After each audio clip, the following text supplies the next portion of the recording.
Chapter 444. Confession. A similar feeling that wasn't unfamiliar. The experienced Klein immediately used his clown powers to control his facial expression and the slight trembling of his body. Without rushing, he gently retracted his gaze, making the casual glance from before appear normal. Sigh, Talum was so young.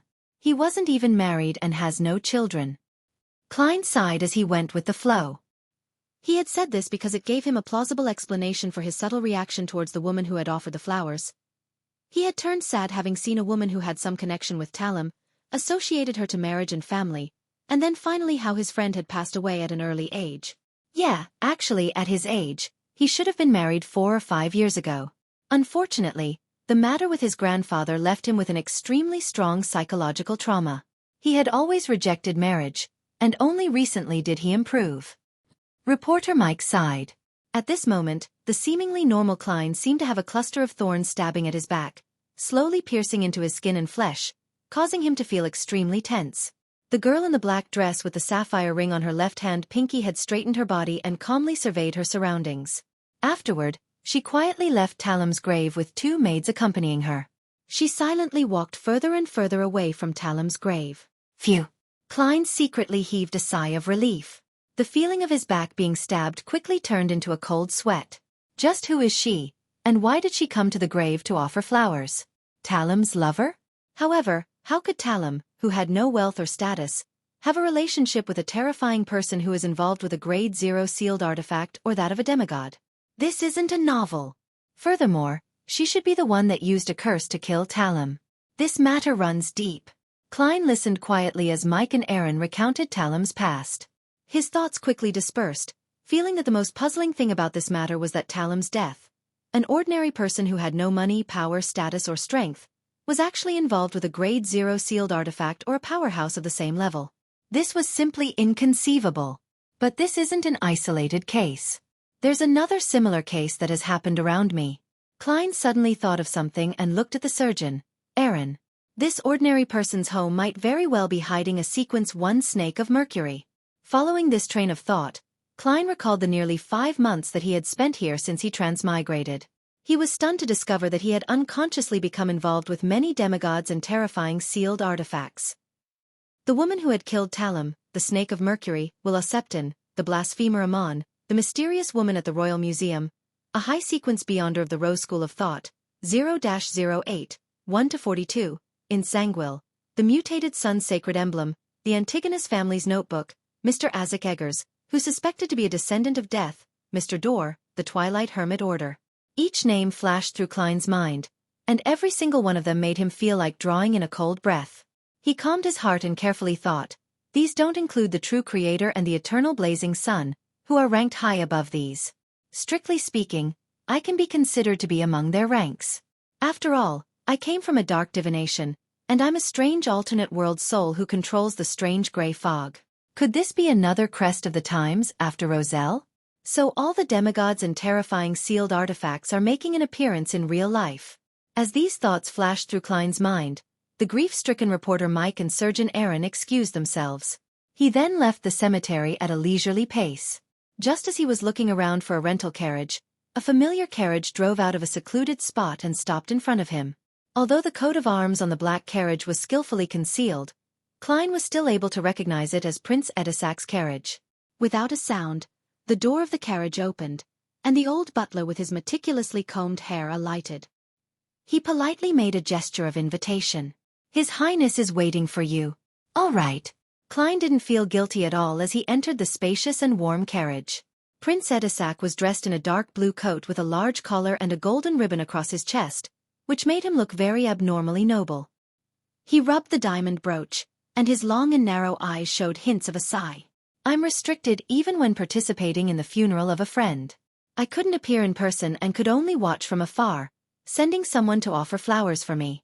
This is the royal family's lack of freedom. If Talum's grandfather hadn't lost his aristocratic title, then you wouldn't have to avoid anything. Klein abided by Prince Edisac's gesture and sat across from him. Edisac picked up a cup of blood-red wine and said, Sigh, I had originally planned to find an opportunity to help Talum's father recover his aristocratic title, but unfortunately, instead of going deep into the subject, he asked, Sherlock, did you receive the package? Yes, Klein answered any questions he was asked, never giving any additional descriptions. Edisac nodded slightly. Any progress? I made several divinations using Talam's hair, blood, and belongings, but all of them led to the conclusion that he had died of a sudden heart disease. Klein used his emotionless, smooth narration to imply that my sequence isn't high enough. My standards are limited. Although I'm good at divination, the other party is stronger, and I'm sure that I can't figure out the truth.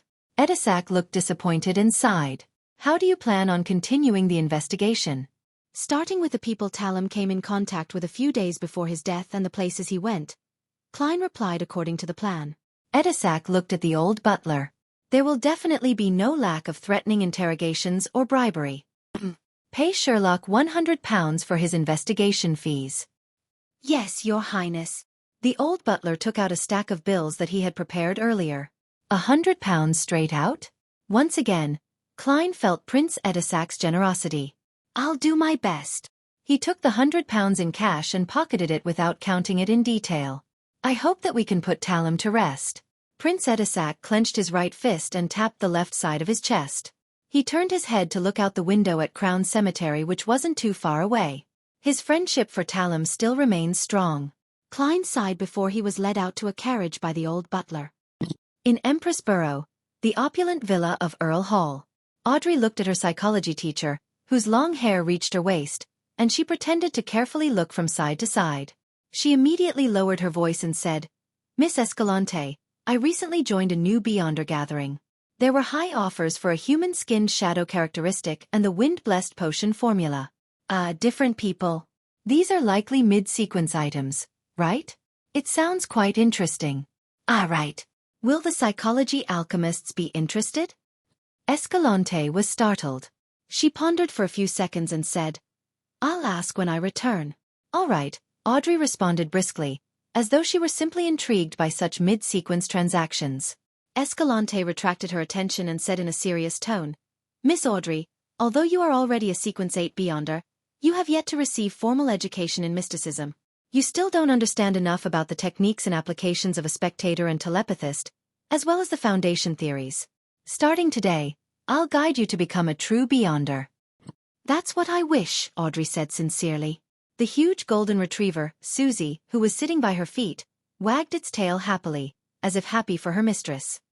Having made up his mind not to work, Klein took the carriage back to 15 Minsk Street. He opened the door and was just about to take off his hat when he froze. His spiritual intuition told him that a stranger had entered the living room. Someone had entered his room. He barely hit his tracks. Is it considered a warning? Having a warning is better than not having one. Klein stood in the hall for a long time in silence. Immediately, he turned around and went to the steam cathedral in a rental carriage. The cathedral towered over the chimneys and clock tower, the former representing the power of steam, while the latter represented the beauty of machinery through the hanging of its intricate clocks. It was neither the weekend nor noon nor the evening, so there were only a few devotees in the hall quietly praying. Klein sat down in the aisle, leaned his cane, took off his hat, and pretended to pray for 10 minutes in front of the sacred emblem. Then, he picked up his things and walked along the aisle to the altar. He said to the bishop standing to the side, I wish to make a confession. Good, God is watching you. The bishop, who had a kind face and hoary hair at his temples, walked to the confessional by his side. Klein followed closely behind and closed the door. He sat down on a chair and said to the bishop through the wooden board, I confess that I didn't adhere to my principles when facing danger, and I chose to retreat. What were you thinking at the time? The bishop gently asked. Klein immediately described in detail about Talam's death. His suspicions, the reminder from the machinery Hivemind, Prince Edisac's entrustment, and after how he failed to obtain any answers from his divination, he expressed his heartfelt cowardice in the face of the royal family's strife. The reason he didn't go straight to Carlson was that he was afraid that not only was he being watched, but Prince Edisac's men were also watching him from the shadows. Once he made his intentions clear, he couldn't be sure if he would encounter another calamity. The Steam Cathedral was the headquarters of the Church of the God of Steam and Machinery, and it was one of the 3 great holy temples. No one could spy on whatever happened inside. What Klein intended to do was to use the Church of the God of Steam to convey his true thoughts and avoid getting caught up in a deeper conflict. Simply put, it was to comply with what his heart wanted. The The bishop listened quietly and answered without changing his tone. Your choice derives from human instinct. God will not blame you. Go back, God will protect you. That's good. Klein understood the hint and quietly left the steam cathedral. Standing on the street outside, looking at the misty sky, he sighed silently. I need to advance as soon as possible. Chapter 445. Live broadcast lightning streaked across the sky, illuminating the pitch-black city walls. Carrying a leather bag on his back and the axe of hurricane in hand, Derek Berg stood outside the doorway to a cave with nearly 10 of his teammates. Lifting his eyes up, he saw that, between the stone cracks of the city wall, the dry and hardened black soil was crusting, but a bunch of tenacious weeds had grown out. They were densely packed and resembled human hair. At that moment, he hurriedly withdrew his gaze and looked towards the city gate when he heard light footsteps. As the lightning and darkness alternated, a tall figure slowly walked over, carrying 2 straight swords which were crossed on his back. Then his pale, disheveled hair, his ancient eyes, his twisted, deep, old scars, and his perennially unchanged brown coat and flaxen-colored shirt entered Derek and the others' sight. The approaching person was the chief of the 6-member council of the City of Silver, Colin Iliad, a powerful demon hunter. After greeting him, Derek subconsciously looked at the chief's waist. There was a leather belt divided into many compartments, each with a different metal bottle inside. This was a symbol of an experienced and powerful demon hunter. Derek had previously heard his parents mention that demon hunters were good at discovering the weaknesses for different monsters, identifying the uses of various materials, and were able to use their special cogitation state against the former. With the latter, they could concoct corresponding magical medicine, holy ointments, essential oils, and special imprints. Then, through consumption, smearing, and using these items, they could achieve the effect of restraining the target. In a sense, experienced, knowledgeable, well-prepared, and sharp demon hunters were the nemesis of the vast majority of monsters. The amount and variety of small metal bottles at their waist represented their experience. Of course, this was only a portion of the demon hunters' beyonder powers. Just by relying on these, they couldn't be called demigods or saints. Colin looked around and confirmed that all the team members were present. He then said in a low voice, "Light up. Let's go." 2 team members immediately lit the candles in their lanterns, letting the faint yellow light shine through the extremely thin leather. During daytime, when the frequency of lightning was relatively high, there was no need to use candles in the City of Silver as there was illumination every 2 to 3 seconds. Furthermore, the monsters in the nearby area had been cleaned out again and again. However, once they left the City of Silver and entered the darkness, they had to maintain sufficient candlelight. Otherwise, once the lightning failed to illuminate the skies, causing a dark environment that exceeded 5 seconds, there was a high chance for the team to suffer from an assault by certain monsters. Intense fighting wasn't the most frightening development. What Derek remembered so vividly was a story his parents had told him. Once, while they were exploring the depths of the darkness, because of a previous battle with a horde of rotting corpses, the candles couldn't be replaced in time. This led them to endure being engulfed in darkness for as long as 8 seconds. When the lightning flashed again and the candlelight appeared, they were stunned to see that only 5 of their original 8 teammates remained. The other 3 had vanished in silence, never to be seen again. Taking a deep breath, Derek gripped the axe of hurricane tightly and walked in the middle of the team, following the chief in a predetermined direction. A bolt of lightning flashed, causing the plains covered in tall black grass to appear like an eerie oil painting. The exploratory team of 10 Beyonders walked along the path filled with craggy gravel, venturing deep into the black grass. The lightning subsided, and the dense darkness instantly swept over them, almost completely engulfing them. The yellow candlelight pierced through the leather and weakly swayed to and fro, guarding the surrounding area. Eastborough, in a greasy and cheap coffee shop. In accordance with the previously agreed-upon appointment, Klein found old Kohler, who was applying butter to his toast. He glanced at the crumpled cigarette on the table and smiled. Newly bought? No, it's from the past. I haven't smoked since, but I would always carry it with me, occasionally taking it out to sniff at it. Heh, this will remind me of that vagrant life of mine. Back then, I really felt like I could die at any moment.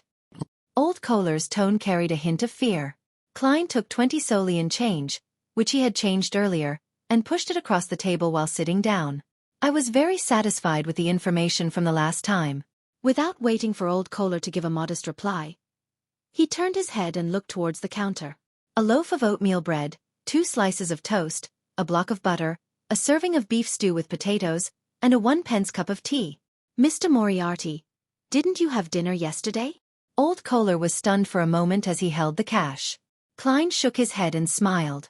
I'll be very busy later and might not have time for lunch. He needed to pretend that he was active and serious. After all, he had received £100 from Prince Edisac. Old Kohler didn't ask any more questions. He looked around cautiously while stuffing the notes into his pocket. There are some results from the matter you previously asked me to find out more about. Isaac Eggers's bounty comes from a few gang leaders and some intelligence dealers. Well, I don't know who entrusted the task to them since it's difficult to make contact with them. Me 9. Klein nodded. That's enough. There's no need to delve deeper. It's too dangerous. Old Kohler heaved a sigh of relief and said, 2 days ago, someone at a budget hotel on Golden Cloak Street saw someone who appeared to be Isaac Eggers. It said that the person was basically a carbon copy of the picture on the bounty notice. Klein's heart palpitated as he smiled instead of showing surprise. And then? Could it be that the moment I prepared to try for this bounty, the matter is over? And then? With that clue, quite a number of bounty hunters rushed over, but they didn't find anything. Well, they said that there were traces of a fight in the room. Old Kohler tried his best to recall the information he had gathered. The intelligence would definitely be sent to MI9 first. Did Mr. Isaac have a secret standoff with them? I wonder what the outcome was. Klein took a glance at the boss who was coming over with a plate. He pretended to mutter to himself and said to Old Kohler, "Take me to Golden Cloak Street later. Maybe I can find some clues." It was past breakfast time in Eastborough, and there were very few customers in the cheap coffee shop. All right. Old Kohler agreed without hesitation. A total of 16.5 pence. The boss placed Klein's breakfast on the table. There wasn't much beef with the potatoes, but the stew was very overcooked. It was obvious that it had been prepared beforehand. The thick aroma tantalized Old Kohler's taste buds to the point that he involuntarily gulped a mouthful of saliva. After paying the bill, Klein picked up a fork and spoon and said to Old Kohler, "Continue. There aren't many people looking for the believers of the fool anymore, except for a few stubborn bounty hunters. Many unemployed textile women, including some male workers, left Eastborough." Old Kohler went down a list of matters. What? Klein swallowed the beef and looked up. Left Eastborough? They must have found some other job. As for where they went, I couldn't find out. Old Kohler answered truthfully. Their families on to where? Klein pressed. Some left with their unemployed family members, while others had come alone from outside the city to search for work. Old Kohler had already done some investigations. Judging from the target's choice, there's something wrong. Klein made a mental note of it and continued to eat while he listened to Old Kohler talk about matters that had happened in Eastborough recently. After making an appointment for the next meeting, he put down the cutlery, wiped his mouth, picked up his hat, and said, "Let's head for Golden Cloak Street." In the only budget hotel on Golden Cloak Street. After the boss accepted a 2-pence tip, he led Klein and Old Kohler to the room which was suspected to be where Isaac Eggers used to live. There have been many bounty hunters visiting over this period of time. It made me earn quite a bit, so I have maintained its original state. The hotel owner opened the door with his key and pointed inside. At first glance, Klein saw overturned chairs and rags scattered everywhere. There were no other signs of a fight. With his considerable spiritual perception, Klein cast his gaze under the bed. After staring for 2 seconds, he walked over and bent down to pat the bed. Dust flew into the air with a poof as a gray rat jumped out from under the bed. It looked normal without any problems, but in Klein's spirit vision, its aura only had the colors, black and green. The rat turned a corner and climbed up a wall, exposing its belly to Klein's eyes. In that soft spot, its flesh was green with flowing pus. One could see that his internal organs had similarly rotted away. Klein thoughtfully looked back at Old Kohler, who wasn't paying attention to the rat. Has the bounty for Isaac Eggers been withdrawn? No. Old Kohler shook his head in confirmation. Klein examined it again. He then stepped out and said, "Let's go, there's no valuable clues." 15 Minsk Street. Klein, who had been busy all day, lay down on his bed and entered the dream world. Scenes that were continuous at times, and at other times fragmented, swept past and all of a sudden, Klein woke up. He knew that he was dreaming. A power has invaded my dreams. Klein maintained his previous dazed state, casually sizing up his surroundings. He found himself in a suburb of fertile fields. A river flowed over from the distance and made a turn around the cliff in front of him. One side of the cliff was bare, revealing a pure white rock. Looking from afar, it seemed to have a kind of holy beauty. Nearly 10 men and women wearing black coats or dark jackets surrounded a hidden underground entrance to the bay. Among them was Klein's acquaintance, Cancer Bernard. White Cliff Town. Stratford River Creek. Machinery Hivemind. Are they exploring the Amon family tomb? But why would there be scenes of it in my dreams? Klein was puzzled. At that moment, he saw the water on the surface of the river undulate, rapidly forming a line of white words.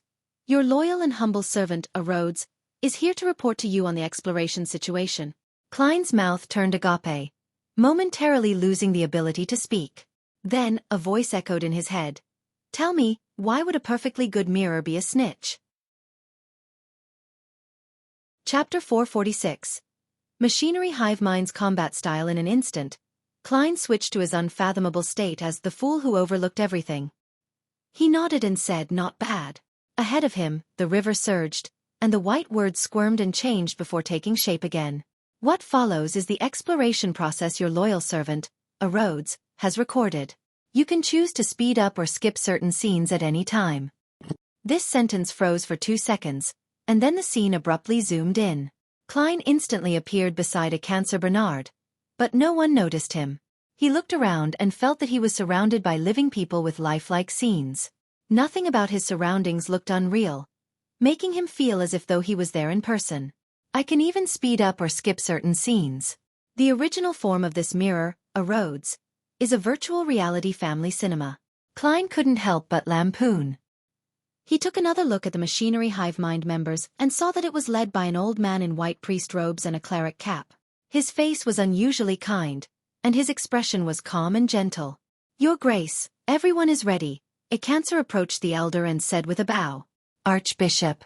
This is the Archbishop of the Church of Steam and Machinery's Backlund Diocese.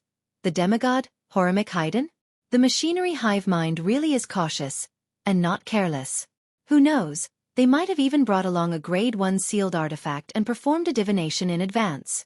After all, they're in control of the mystery prior pathway.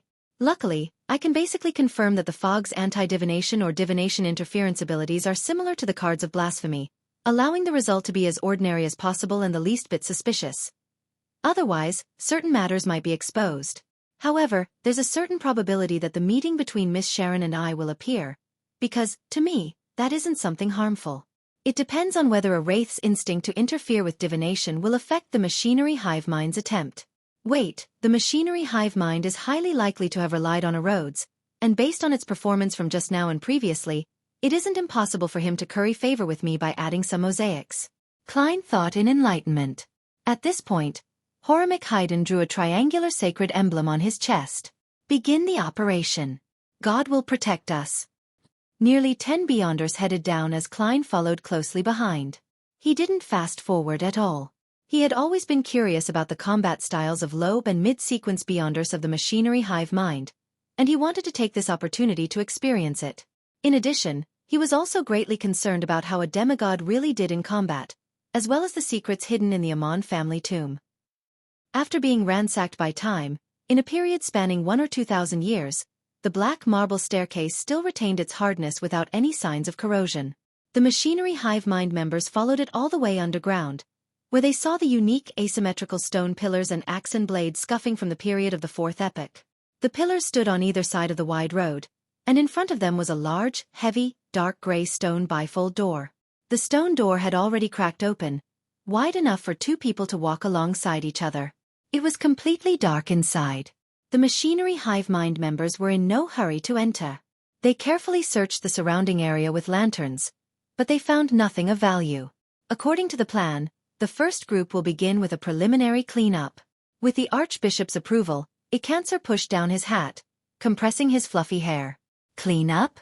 By the side, Klein ruminated over the word. Amidst his puzzlement, the 2 strongest and bulliest male Machinery Hivemind team members each laid down a long black box on their backs and opened them up. Inside one long box was a sturdy, heavy, iron-black cannon-shaped object. Its surface was engraved with dense and arcane patterns. In the other box was a complex and exquisite firearm with a chain of pale golden bullets inserted into it. One of the two team members carried the cannon-shaped object and trudged to the open stone door. Another machinery Hivemind member picked up the peculiar gun, adjusted the bullet chain, and followed slightly behind. After the two of them glanced at each other, the cannon-shaped object on the former's shoulder rapidly lit up, outlining burning patterns and imprints before a loud salvo. Boom! A golden fireball, akin to a miniature sun, flew out from the cannon barrel and into the darkness. Boom! The ground trembled slightly, and intense light was emitted from the crack. The body of the machinery Hivemind member, who was holding onto the cannon barrel, clearly sank a little as his feet trembled. Boom! Boom! Boom! He repeatedly used the Beyonder weapon to launch one golden cannonball after another at different spots, causing the tomb to sway without a speck of dust falling. After he came to a stop, the team member with the peculiar gun stepped forward and pulled the trigger. The sound of machine gun fire echoed as one pale golden bullet after another flew out, purifying the danger in the depths of the darkness. Isn't this the bombardment effect I've always wanted? Furthermore, they're using Beyonder expendables like purifying bullets and exorcism cannonballs. How extravagant! Is this the combat style of the machinery Hivemind? Klein stared with his eyes wide open and his mouth slightly agape. After the series of savage bombardments, Icancer raised his voice above the rumbling echoes and said, "Group 2, do the follow-up clean-up." There's more. Klein felt a little numb from what was happening. The second group was also made up of two team members who used scrolls made of different kinds of leather. They chanted simplified incantations, activated the scrolls, and tossed them inside. The construct behind the stone door was suddenly shrouded by gentle and pure light. Droplets of golden holy rain pattered down, cleansing everything in the area. Klein looked at this scene and suddenly found it somewhat ridiculous. Wait, aren't you guys here to engage in archaeological studies? Aren't you professional archaeologists? Aren't you afraid that the tomb would collapse from using such cleanup methods? While these thoughts flashed through his mind, the second team was done, and they shouted at Icancer, "Deacon, as expected, the construct's structural integrity hasn't been destroyed." They were clearly prepared. All right, continue forward. Icancer gave the order. Klein walked in the middle, through the stone door, and saw piles of dirt and debris on the ground. It was impossible to tell what kind of monsters had once been active here, and no one could guess the functions of the mechanisms that had been set up here. After these cleaning up procedures, as long as one didn't dodge in advance, no Beyonder below that of high-sequence Beyonders would be able to withstand it. Klein once again gained a deeper understanding of what the aesthetic of violence was like and what it meant to be simple, direct and unreasonable. In what followed, the previous scenes were repeated over and over again. The machinery Hivemind team members smoothly approached, exploring one area after another, occasionally harvesting some Beyonder characteristics that were beginning to gather. There are no murals. Seeing the main tomb chamber in sight, the Archbishop of the Church of the God of Steam, Horamic Haydn stopped and muttered to himself in puzzlement. Klein, who was considered half a historian, was equally puzzled. Generally speaking, a noble family member's grave would more or less express their position and honor when they were alive.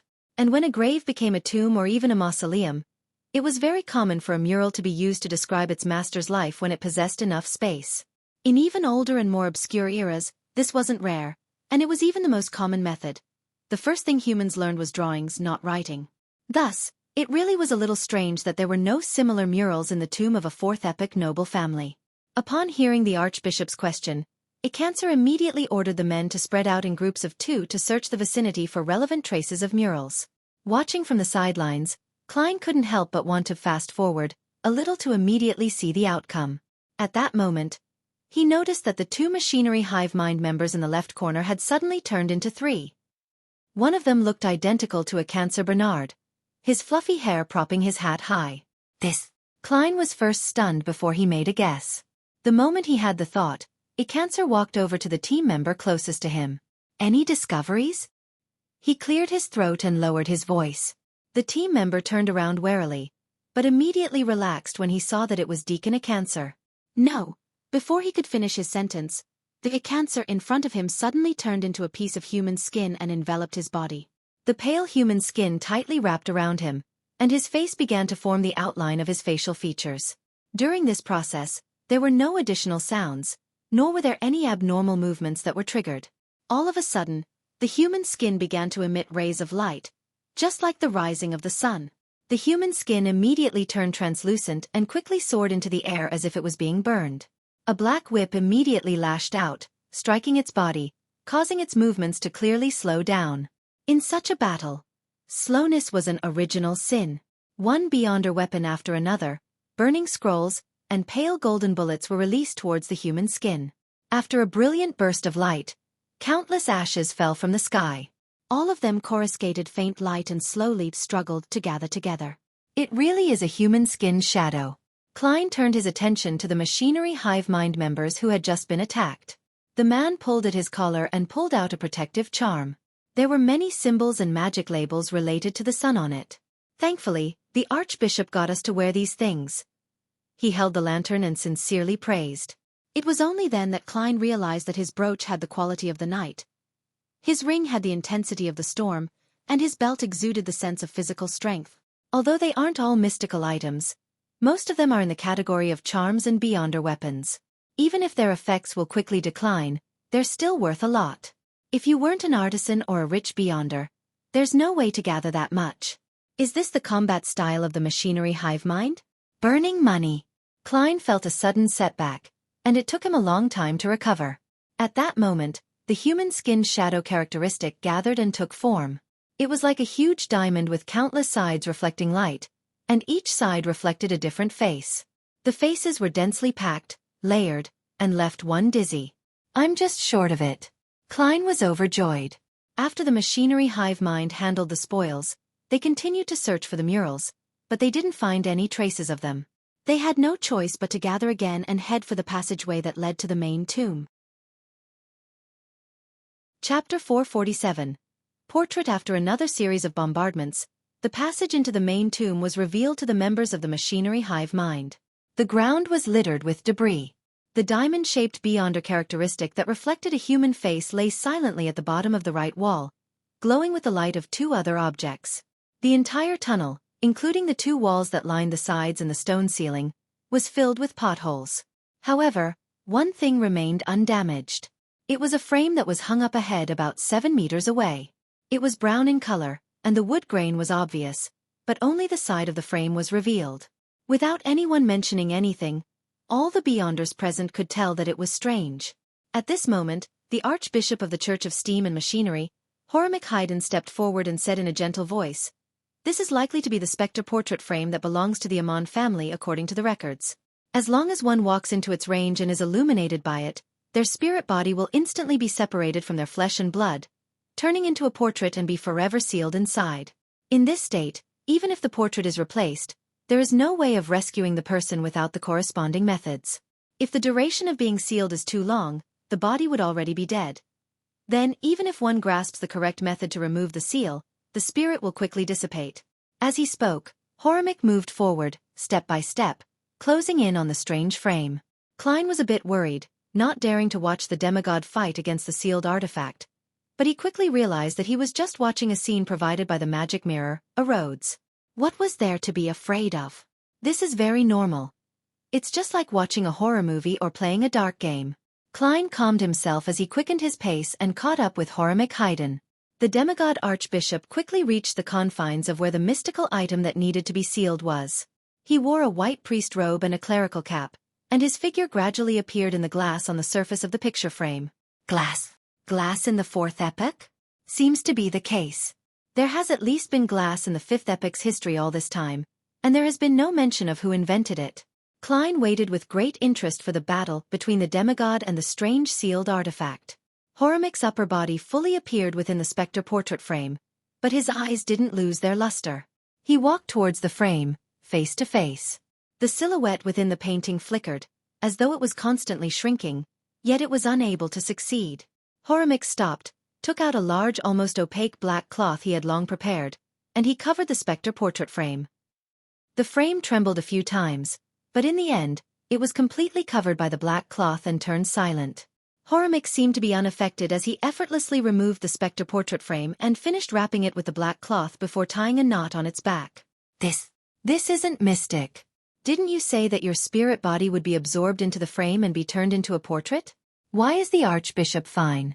Is this the uniqueness of a demigod, or is it because of another reason? Klein sized up Hivemind, but he didn't notice anything out of the ordinary. His eyes are filled with spirit, his expression genial, and he's rich in flesh and blood. It's a pity that I'm not there in person. Otherwise, I could activate my spirit vision and have a look. Klein retracted his gaze and waited for the machinery Hivemind members, such as a cancer, to come over. Hivemind handed the spectre portrait frame to a member of the team and walked towards the main tomb at the end of the passage. There was a black stone door filled with scrapes carved by blades and axes. In the middle of the door was a grayish-white disc. The surface of the disc was divided into 12 segments. There was a black needle, just like a clock from the outside world. However, the segments weren't evenly distributed across the disc. They were of varying sizes and extremely incongruous. Furthermore, each grid had half of its surface covered in a shadow. The coat of arms of the Amon family. Archbishop Hivemind made a brief introduction. He didn't explain the symbolic meaning of the coat of arms, because presently only Deacon Acancer Bernard was qualified to know. Klein, on the other hand, relied on his own knowledge of mysticism to attempt to decipher it. Disc, 12 segments and a needle. Combined together, they clearly represent time.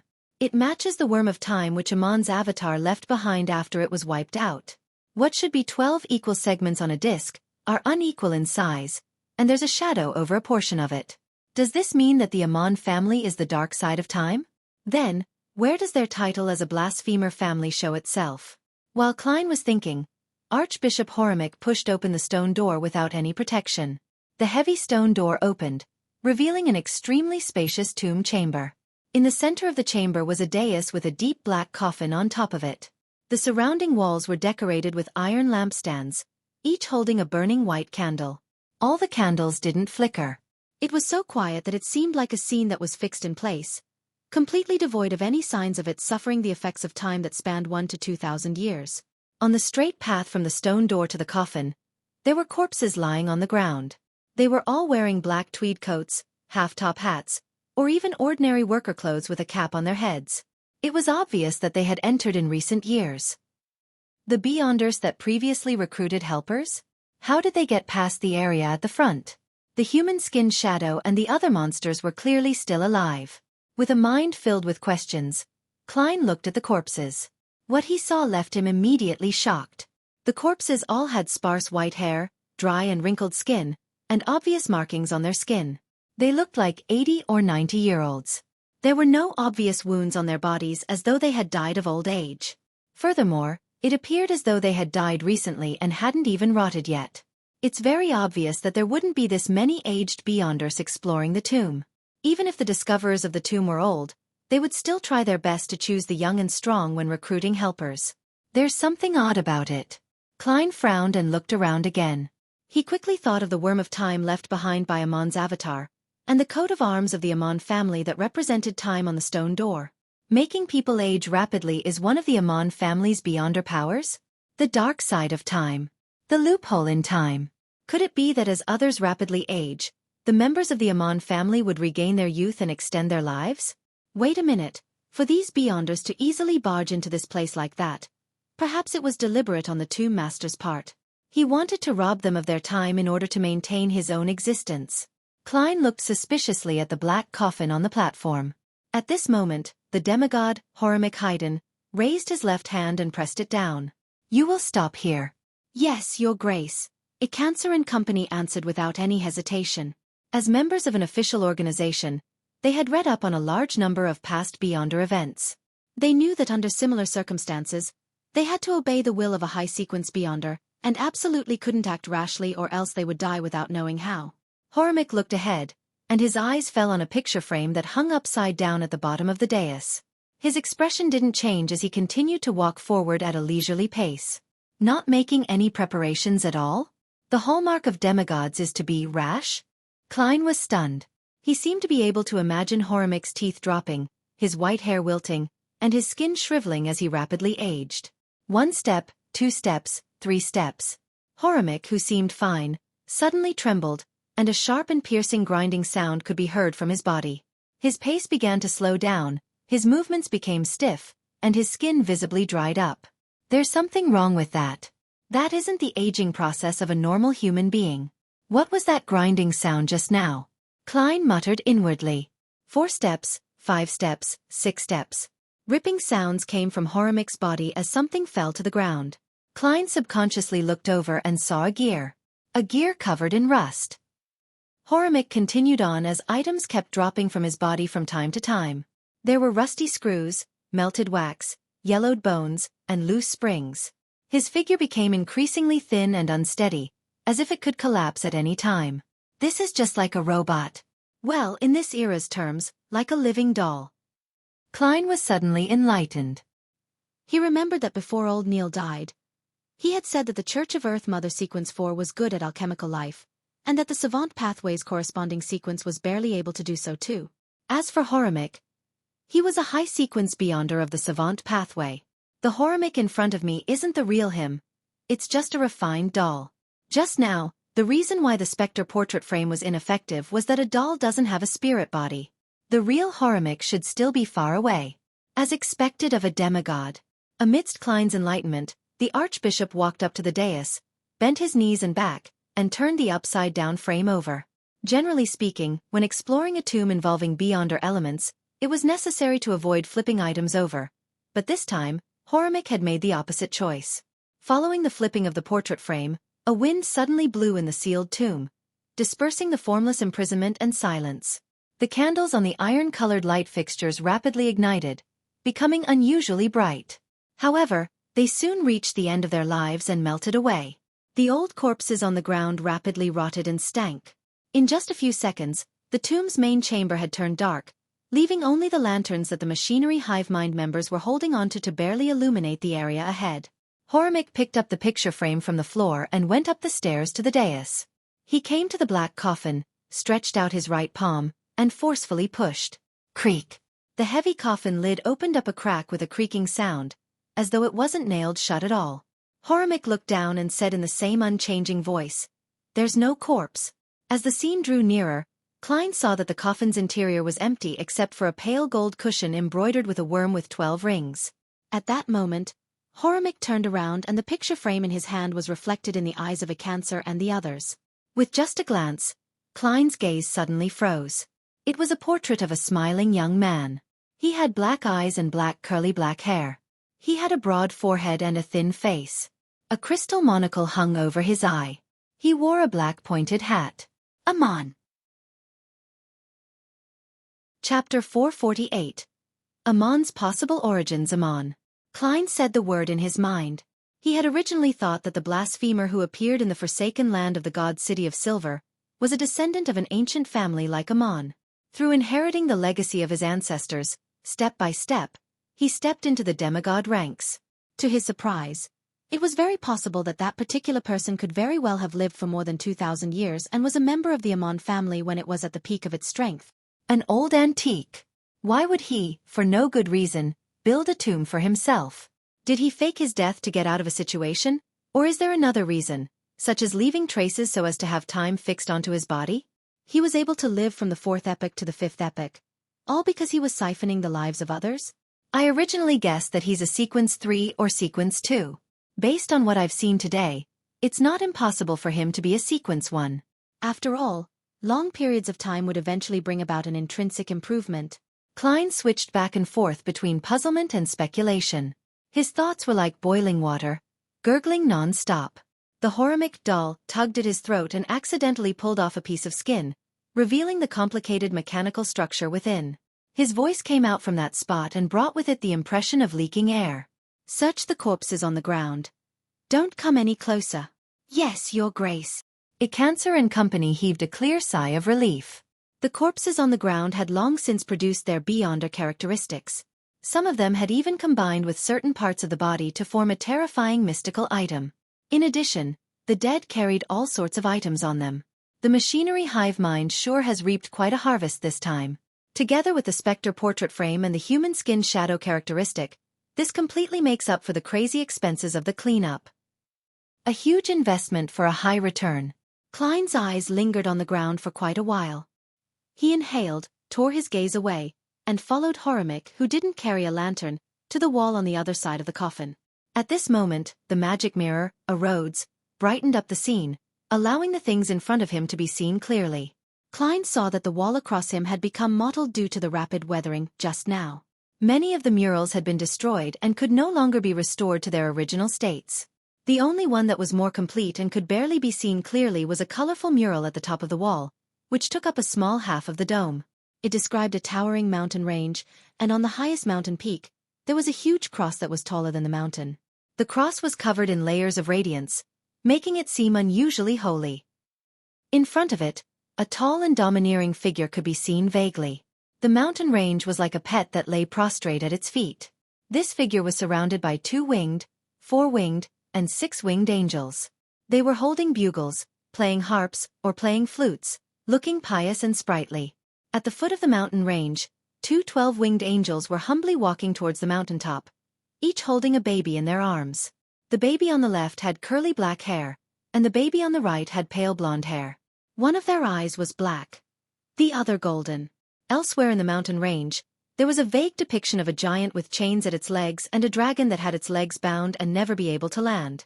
Hivemind first looked at the baby on the left, and his genial expression became increasingly serious. He said a word in a very low voice, Amon. Then, he turned to look at the baby on the right, and after a few seconds of silence, he said another name. Adam, Amon, Adam.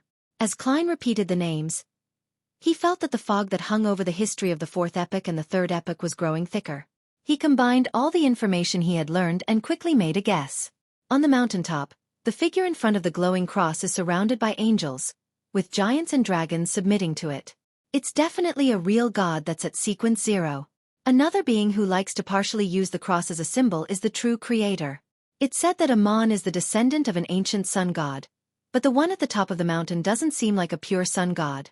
Could it be that he is the Lord that created everything, the omnipotent and omniscient God that the City of Silver believes in? This is in accordance with the legends of the City of Silver.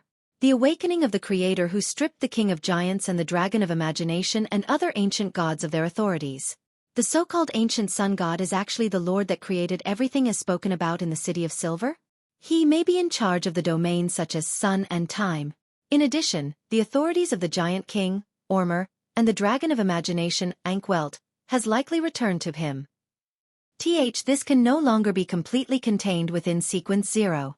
So the original Amon was the descendant of the City of Silvers, Lord that created everything, the omnipotent and omniscient God, who inherited the beyonder characteristics of the time domain? This seems to slightly explain why he remained silent in the City of Silver's dungeon for decades. Apart from him, there's also another descendant of the Lord that created everything, the omnipotent and omniscient God, named Adam. What did Adam inherit in the beginning? Does he still have a descendant alive? And if so, where would he be? What's the relationship between the true creator and that person? Is it simply an imitation by using the creator's title and the symbol of the cross? Or is there some deeper connection between the two? Klein didn't let his doubts show too much. After all, the magic mirror, erodes, could be sizing him up. Hivemind stared at the mural for a while. Then he suddenly took a few steps forward and pressed his extended palms against the wall. Without a sound, the majestic mural disintegrated, turning into pieces of stone fragments that landed on the ground. Even the color quickly evaporated, disappearing without a trace. The Church of the God of Steam and Machinery is consciously concealing the history of the third and fourth epochs. Are the other churches the same? Klein frowned and followed the Hivemind doll to the other side. After making a half circle, they discovered another thing. A stone door, which only had an outline, loomed in the corner. At this moment, the Hivemind doll's joints were constantly creaking, but this didn't stop him from quickly approaching the stone door and reaching out with his right hand to attempt to push. Above the stone door, there was a sudden burst of aqueous light that condensed into a scene that looked so real that it seemed possible to directly touch it. Dark blue waves were surging forward, and there was a dense black mist that looked like liquid. A craggy mountain protruded from the mist, continuously flowing with viscous liquids. Behind this mountain, the black mist seemed endless, with no end in sight. There was also no limit to its depth. The deeper one looked, the more placid it felt. It was as if once something fell in, it would fall forever. What is this place? Klein's expression didn't change as he muttered inwardly. Hivemind retracted his palms and watched as the scene gradually faded until it disappeared. He leaned his head back and sighed to himself while feeling perplexed. The abyss. Abyss? That's the source of all corruption. It said that it's an abyss that can even corrupt a true god? Klein was amazed, but as a former clown, he regulated his expression and limbs to appear unperturbed. He immediately thought of something. Roselle, who was exploring the fog sea, had once deviated from his path, leaving behind a puzzling sentence. I saw the abyss. As Klein pondered about the layers of waves that were surging towards the black fog, he made a conjecture. There's an entrance to the abyss somewhere in the fog sea? Immediately after, he looked towards the stone door. He suspected that Amon, who lurked around the City of Silver, had employed a certain ritual. After finishing the tomb, he didn't depart from it normally. Instead, he used a special tunnel to head for the abyss. Thus, in the eyes of most people, he was already dead.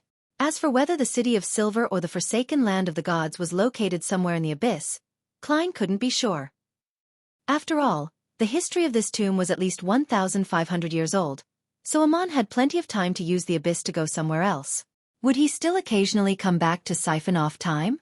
If he finds out that someone has dug up his grave, the expression on his face would definitely be very marvelous. Klein rejoiced for a baffling reason. At this moment, the Hivemind doll held his left hand in his right palm and abruptly twisted it. With a creaking sound, his left hand was bent at the wrist, but there were no bones that pierced out of his skin, spewing out flesh and blood. There was a heavy black metal tube inlaid in his left wrist. His entire left arm was a small-caliber mystical cannon. To hide a mole of advanced technology, he truly is worthy of being from the machinery Hivemind. However, the requirements and costs for such a thing are too high. Clearly, it could only be provided to specific personnel and not for military troops. Klein felt that today was an eye-opener for him. An opportunity to see another development path in the mysterious world. The only problem is that beyonder characteristics are conserved, artisans are limited, so many things cannot be mass-produced. The Hivemind doll put his left wrist against the stone door. Inside his body, the sound of gears grinding against each other as they revolved emitted an intense spirituality radiance.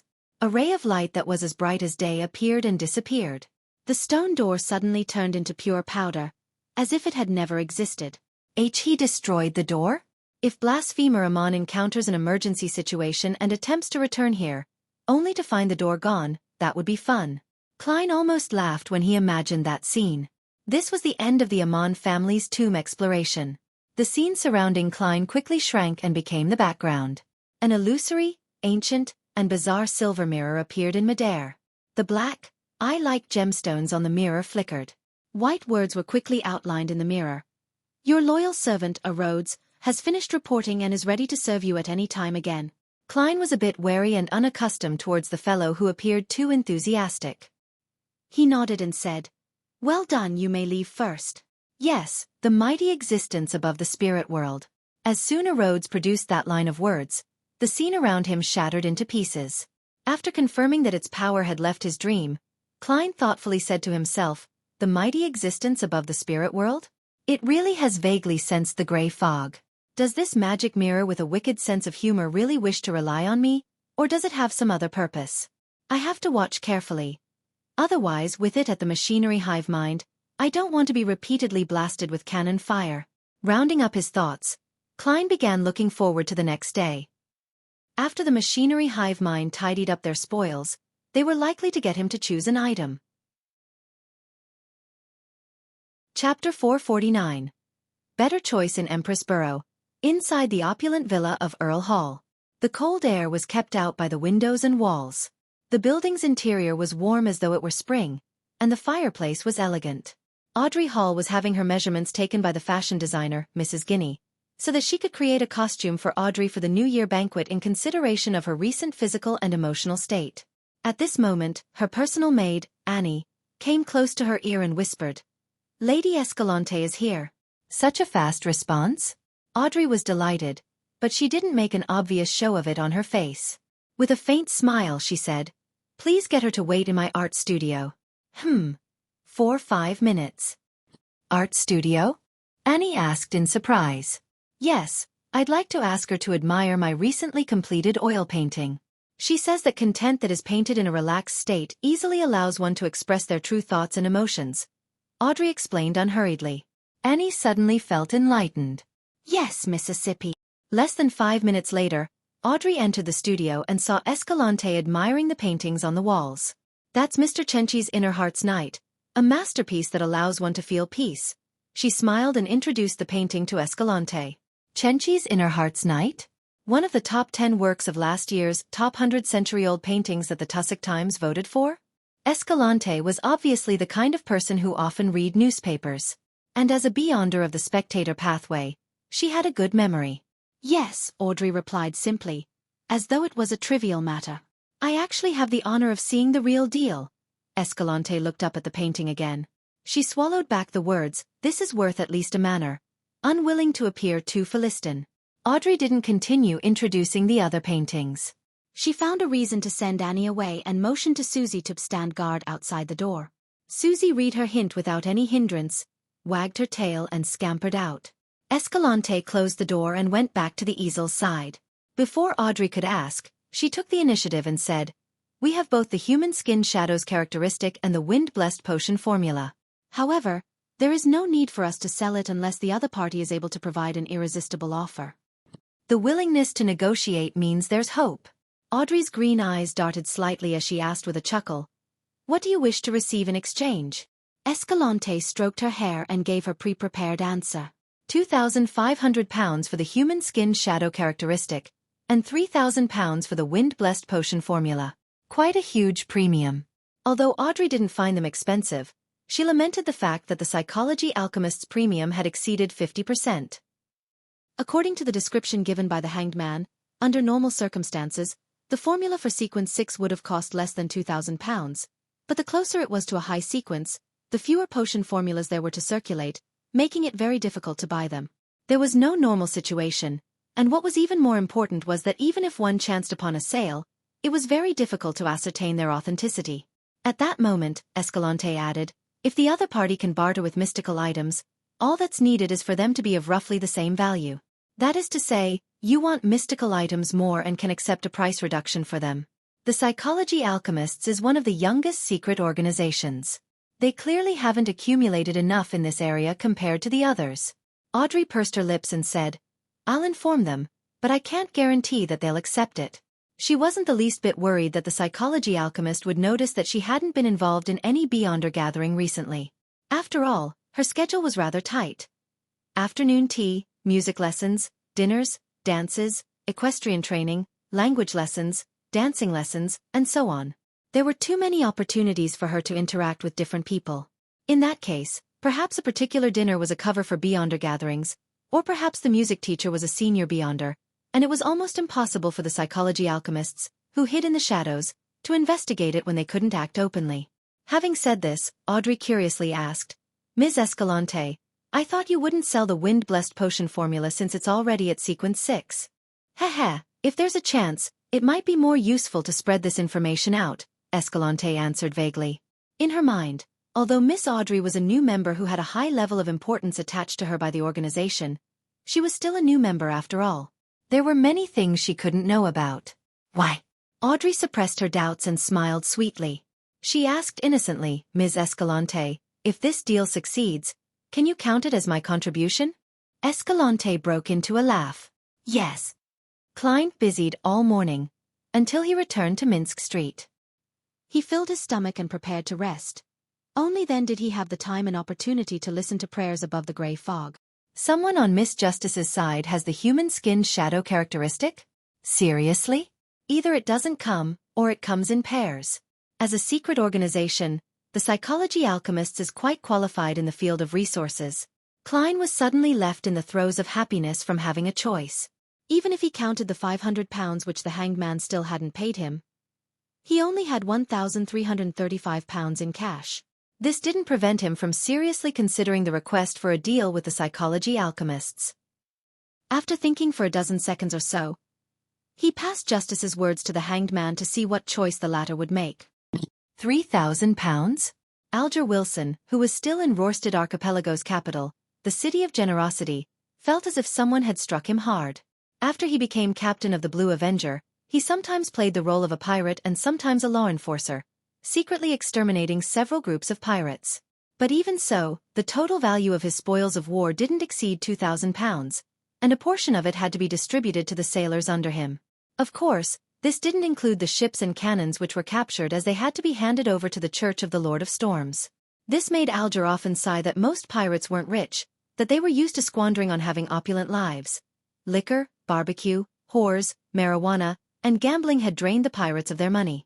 Unless I meet a pirate crew with Beyonders, it would be very difficult to get rich so suddenly. Alger paced a few steps. Then he made up his mind. He took out a gold mask from his undergarment pocket. The mask had rough facial features, and the way they were formed had the characteristics of a primitive human being from an ancient forest. Alger sat down, humbly recited the honorific name of the fool, and said, "I'm willing to use this mystical item to barter for the wind-blessed potion formula.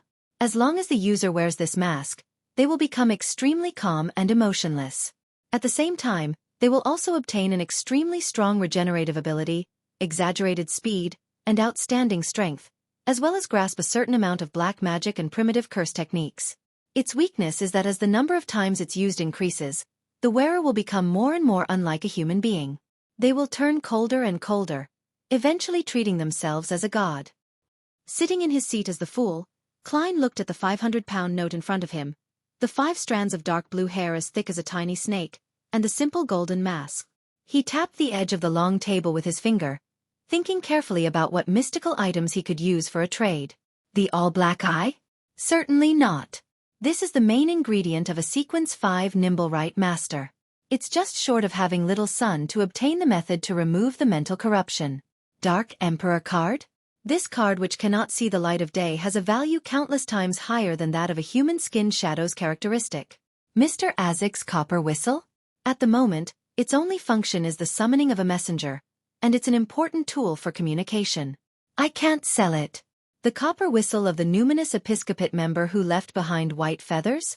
Similarly, it can only summon a messenger, but the target on the other side of the messenger seems to be very dangerous. Sun brooch? This is something I want to use for myself. It effectively makes up for my weaknesses. Master key? It involves Mr. Door and has too many hidden secrets. In addition, just from the value of its effects, it pales in comparison to the human skin shadow's characteristic. Biological poison bottle? This is very compatible with my spirit body state. If I use it well, I can even fight a group of Beyonders. Demon hunting bullets, purifying bullets, exorcism bullets? There are not mystical items and are considered consumable Beyonder weapons. They are of very low value. The Book of Secrets? This isn't a mystical item either. The psychology alchemists likely do not lack such knowledge. At present, only the Beyonder characteristic of an interrogator can be sold. However, the psychology alchemists wants mystical items. Furthermore, the trading venue is in Backlund, so it would easily expose information pertaining to Hero Bandit Dark Emperor. Klein took this opportunity to sort out what he had and finally came up with a perfect plan. He first took the form of Mr. World, manipulating him to take up a praying posture, and then he responded with a hoarse voice. "I accept the price of 2,500 pounds, but give me 2 days to raise the money." Immediately following that, Klein threw the reply scenes of the Hanged Man and the World to the Crimson Star, which symbolized Miss Justice. After receiving affirmation from Miss Justice, Klein waited patiently all afternoon at Minsk Street. It was late afternoon when the Machinery Hivemind member, Carlson, rang his doorbell. Klein didn't ask anything further. He followed the man to the Lever Cathedral near the West Balham Dock and entered a 3-story building next to the cathedral. The signboard wrote, Backlund Institute for Mechanical Research. How academic. Klein suddenly thought of the Blackthorn Security Company and cracked the corner of his lips into a smile. Under Carlson's guidance, he passed through some strange devices and found himself in a windowless room. On the long table in the room, there were many items emitting strong spirituality, including the human skin shadow characteristic and the spectre portrait frame, which was covered in black cloth. However, there were no characteristics left behind by the dead Beyonders. Obviously, the higher-ups of the Machinery Hivemind don't want me to know about the law of indestructibility and conservation. Klein wasn't the least bit surprised. You can choose one. The hatless Acancer pointed at the long table. Klein scrutinized the item several times before sighing. There's nothing I want. If I were to convert it into gold, how much would I get? He had already made up his mind that he wouldn't obtain the human skin shadow's characteristic from the Machinery Hivemind. Although this could be explained as the need to create some mystical item or to try out a unique ritualistic magic, there was still a chance of exposing his own sequence. In a situation where there was a better choice, Klein didn't want to take the risk. Thus, he intended to take only money. Not only would this help him gather the 2,500 pounds that the psychology alchemists quoted, but he could also effectively dispel the machinery Hivemind's wariness towards him. Icancer was visibly relieved. He smoothed his hair and answered with a smile. 1,500 pounds. However, we encourage you to choose money, so a total of 2,000 pounds. Klein immediately revealed a sincere smile. All right. Chapter 450. Distribution of money with the help of a bestowment ritual. Klein handed 2,500 pounds in cash and the gold mask provided by the hanged man to Miss Justice, and he used the image of the world to urge her to close the deal as soon as possible. I've spent almost 5,000 pounds in the past 2 weeks.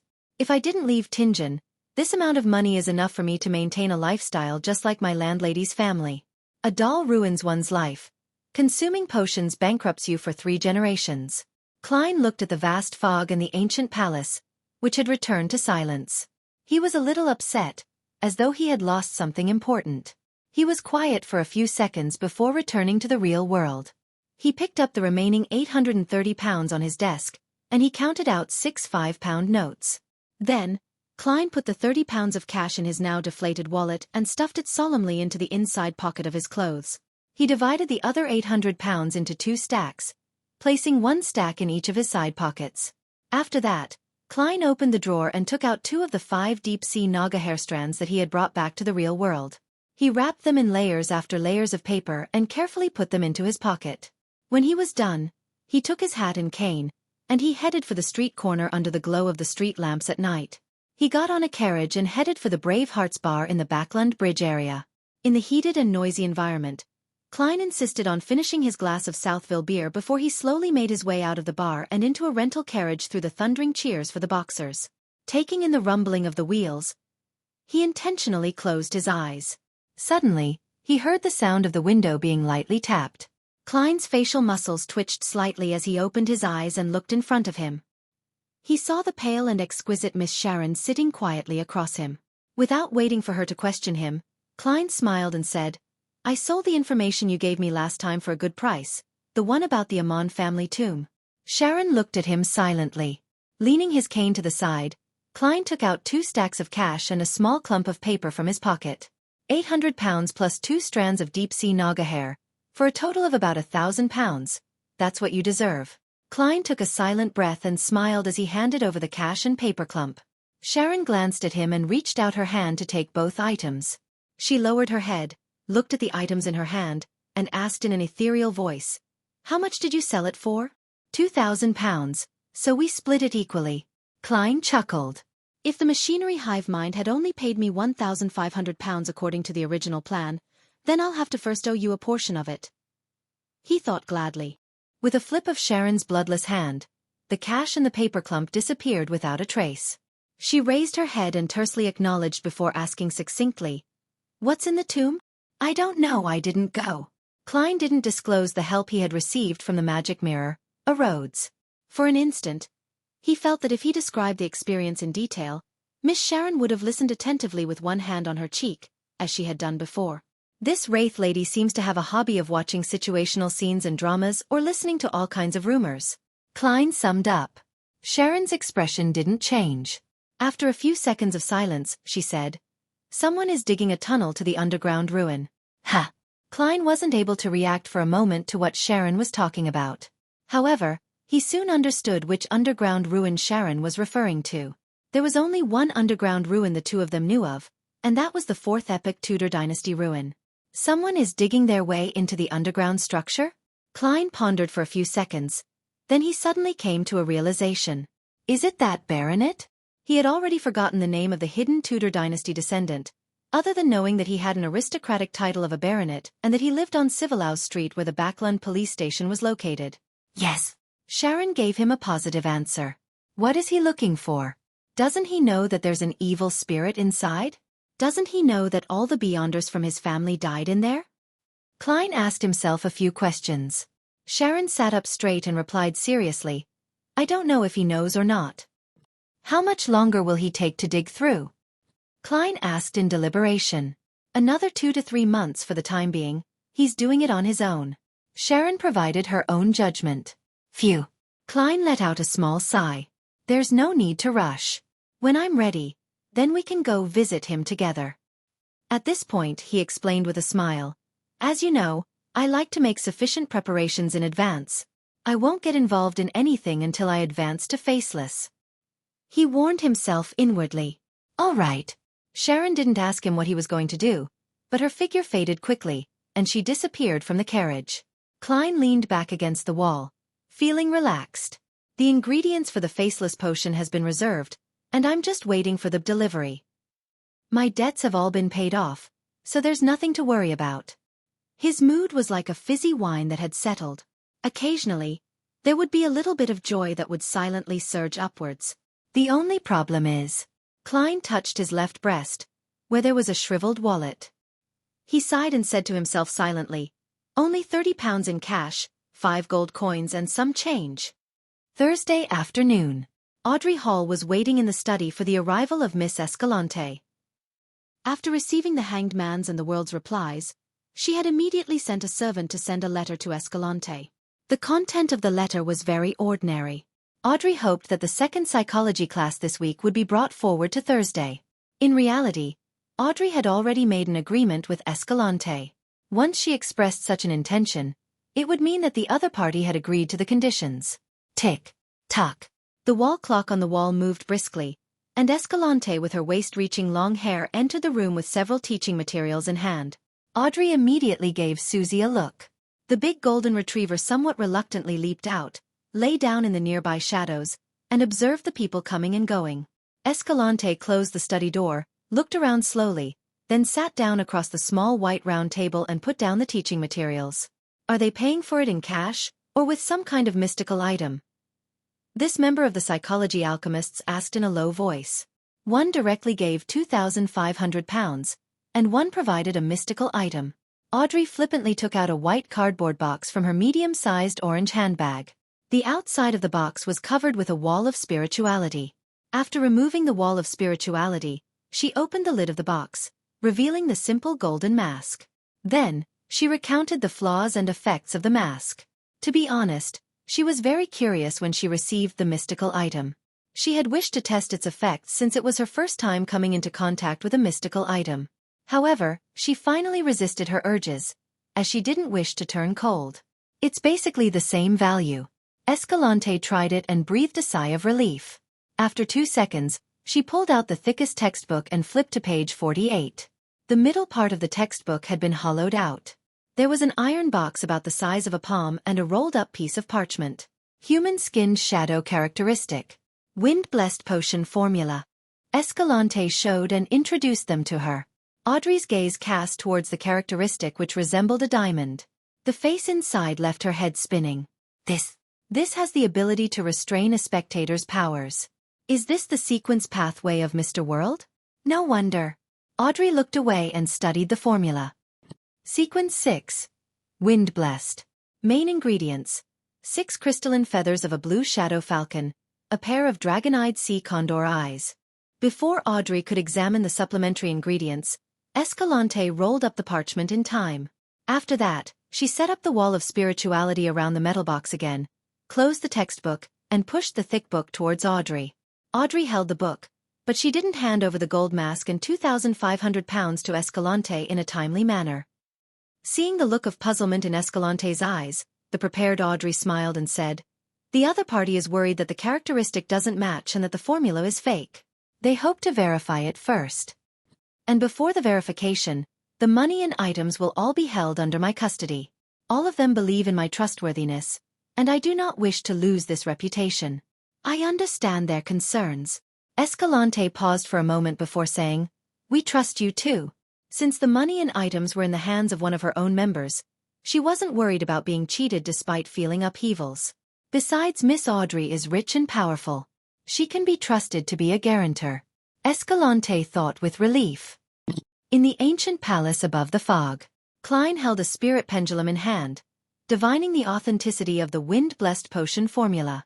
He didn't wish to inadvertently lose the most experienced and powerful member of the Tarot Club, Mr. Hanged Man.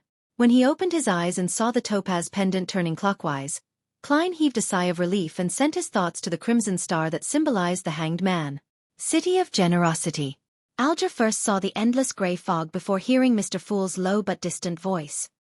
Miss Justice has completed the deal. An illusory piece of parchment appeared in front of Alger. On it was the wind-blessed potion formula. With the potion going through Mr. Fool's hands, he had no qualms about the authenticity of the formula. He bowed his head respectfully and thanked him. When the illusion dissipated, he immediately found a pen and paper to jot down the potion formula. Then, he paced back and forth in excitement, muttering to himself, "Blue Shadow Falcon? That primitive island has it." After finishing the matter regarding the Hanged Man, Klein finally had the time to check his human-skinned shadow characteristic. After confirming its authenticity, he relaxed and leaned back in his chair, exhaling happily. Finally, after 3 seconds, Klein suddenly sat up, and he decided that there was no time to lose. Tonight, he would concoct the Faceless potion. 1. Generations. This is a meme in Chinese, where the bdal and consuming potions change depending on the joke. Chapter 451. Faceless 15 Minsk Street. In the dank, cold kitchen.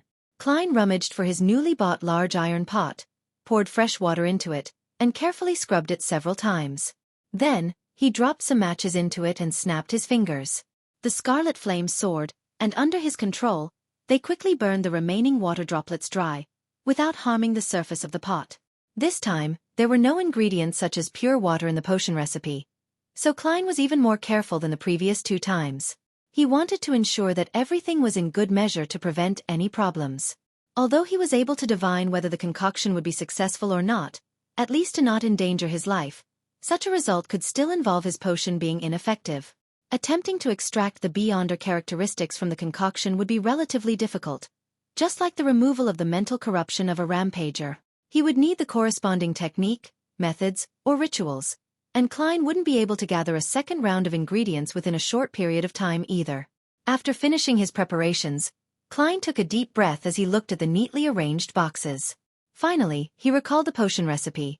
Faceless. Main ingredients.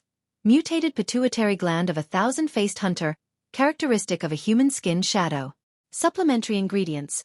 80 milliliters of a thousand-faced hunter's blood, 5 drops of black jimsonweed juice, 10 grams of dragon toothgrass powder, 3 strands of hair from a deep-sea naga. He first picked up the cardboard box which came from Vampire Emlyn White.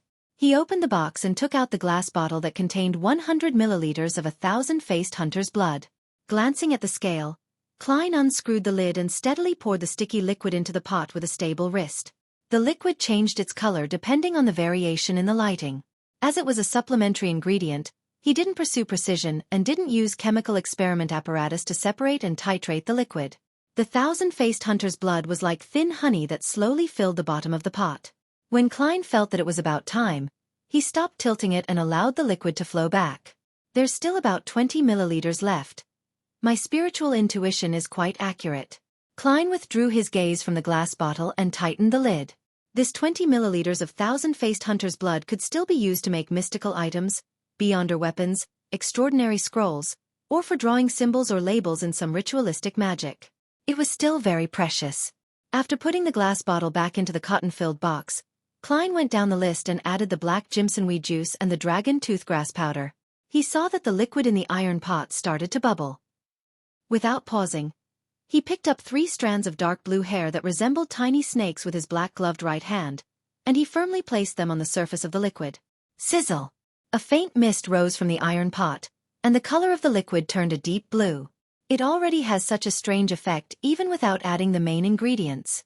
As expected of a Sequence 6 potion, Klein reached out and grabbed the silver tin box which Vampire Emlyn White had thrown in as well. With a snapping sound, Klein opened the lid of the box, revealing a peach-like item inside. He didn't directly touch the thousand-faced hunter's mutated pituitary gland. Instead, he placed the tin box over the top of the pot and overturned it. A yellow-brown object with the grooves and ridges of a brain fell in, crashing into the dark blue liquid. At this moment, no liquid droplets splashed up, and the pituitary gland that was constantly changing its shape silently melted. The colors of gray and yellowish-brown quickly merged with the dark blue, and the bubbling suddenly increased in size. At this point, Klein was a little nervous, but he controlled himself. He picked up the last box and overturned the huge diamond-like human skin shadow characteristic into the pot. All of a sudden, the mist converged, and even the glow of the gas lamps showed signs of being attracted and devoured as the room turned darker. When everything returned to normal, Klein finally saw what the final potion looked like. It was blackish-green all over, and from time to time, it would produce a bubble the size of an eye, and as if it had a life of its own, it would produce a burping sound every few seconds. When the bubble reached the surface, it would immediately burst, and during this process, it would reflect light in a myriad of colors. The colors combined to form a picture of different faces, and the facial features seemed to be a random combination. Klein picked up the iron pot with one hand and poured the liquid inside into a glass bottle that he had prepared beforehand. Because of a potion's characteristics, not one bit was left in the pot. Using divination to confirm that the degree of harm was acceptable, which meant that the potion had been successfully concocted, Klein took the Faceless potion bottle and walked steadily back to the second floor, entering the room with the curtains closed. After locking the door, he sat on the edge of the bed and, with the help of cogitation, calmed his slightly agitated and anxious mood. After sitting upright for more than 10 seconds, Klein twisted the cap off of the bottle, raised his right hand, and swiftly poured the entire potion into his mouth. A slightly tingling sensation swished in his mouth and esophagus, and finally, it fermented into a numbing sensation that made him lose his senses. Klein's psyche seemed to be extracted from his body as he had the feeling of being a bystander and saw his mouth, nose, ears, and eyes melting. His entire face was melting. In just 2 or 3 seconds, his face and head had turned into what seemed like scorched white wax. His body was similarly abnormal. It was as if his bones and skin were being melted by blood. No, I can't allow such a situation to continue developing. Klein knew that if he didn't keep it under control, he could be on the verge of losing control at any moment. As a spectator, he tried his best to pull his thoughts back to his body, trying to visualize the layers of stacked spherical lights and maintain his state of cogitation. After a brief but repeated attempt, he finally felt his body once again. He tried his best to control every tiny part of his body to hold on to his lower limit. As the melting and dissolving assaulted him again and again, Klein lost sense of how long he held on for, but when it finally came to an end, he regained the feeling that his body belonged to him. At that moment, he knew that he had finally broken through the threshold and was now a sequence 6. He was now a Faceless. Klein didn't sweat, but he was mentally exhausted. He barely got to his feet and walked to the full-length mirror, trying to observe what he looked like. Under the gas lamp's illumination, he took 2 sudden steps back and caused the floor to reverberate. The scene in the mirror was extremely shocking.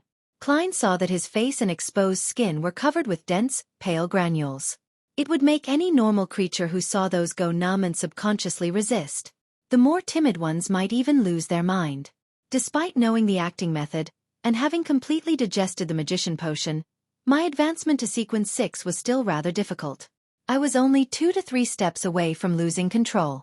I wonder how much of a risk those beyonders who relied on the accumulation of time and barely qualified to consume the potion faced.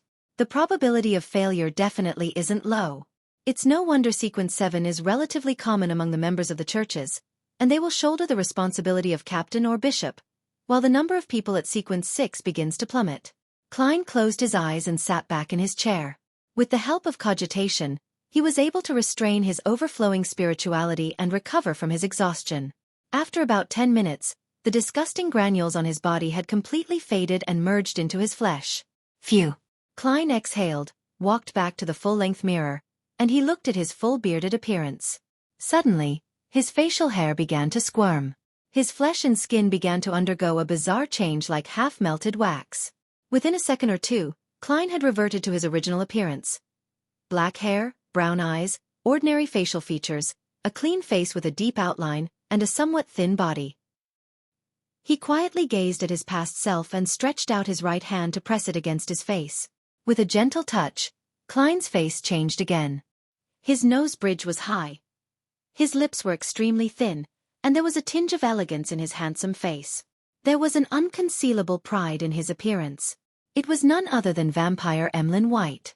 A little too short. He laughed at himself. At this moment, The bones and ligaments in his body began to produce cracking and snapping sounds as his entire body suddenly soared up a little. He now looked identical to Emlyn White, externally. I've noticed that I can accurately recall the exterior appearance and temperament of every person I know, and I can grasp their unique scent. Klein's pores squirmed, and his body changed accordingly. The smell of his body became different as a result of this. He looked into the full-length mirror again, letting his hairline slowly recede, and he changed the color of his eyes into a deep gray. Without a sound, Dunn Smith seemed to come alive again, and he was staring at the team member who always came to him to report on unusual matters. Letting out a breath, Klein returned to his original form, but the corners of his mouth remained curled upwards. He thought for a moment, took a few steps back, and looked at the magazine, Ladies' Aesthetics, which he had bought to look at fashionable beauties, and he noted down the appearance of the actress on the cover. Then, he went back to the full-length mirror and wiped his face with his right hand. When he looked in the mirror again, he saw a young lady with black hair that went past her shoulders and delicate facial features. It really works. Klein looked down at his chest, but he didn't see any protrusions. Trying hard to control his body, he managed to create a pair of cups by moving his fat and some of his flesh. However, there was nothing he could do about his lower body. That is to say, it is just a superficial change in appearance. Nothing fundamental. Also, I can only grow taller or shorter by 10 centimeters at the moment. Going beyond this range would be difficult. Also, there's a limit to the enlargement and shrinkage of the head. For example, I can't mimic Father Yutravsky's half-giant head at all. Also, I can only observe the appearance and temperament of the target in an instant, without knowing anything related to him. It's easy for me to be exposed when facing a spectator like Miss Justice. Heh. In the clown stage, the clown restrains the spectator, but in the faceless stage, it is actually somewhat restrained by the spectator. Interesting. Upon having this thought, Klein stopped changing and returned to the appearance of Sherlock Moriarty. Divination, fighting, as well as a magician's beyonder powers, have all been enhanced. As for how much they've improved, it can only be confirmed through practice. I should find some time to head to the Quelag Club tomorrow. Klein took one last look and went downstairs to clear up the mess. After rounding up everything, he quickly washed up and crawled into bed. Lying there, looking out the window at the crimson moonlight, he gradually calmed down. After a few minutes of this, Klein slowly closed his eyes and smiled to himself. Good night, Faceless. Chapter 452. Benson's Decision, Townsend Street, in between Empress Borough and West Borough. Zio Dericha was standing in a dark, secluded alley. Even without looking up, she could see the countless magnificent palaces and tall Gothic towers in the distance.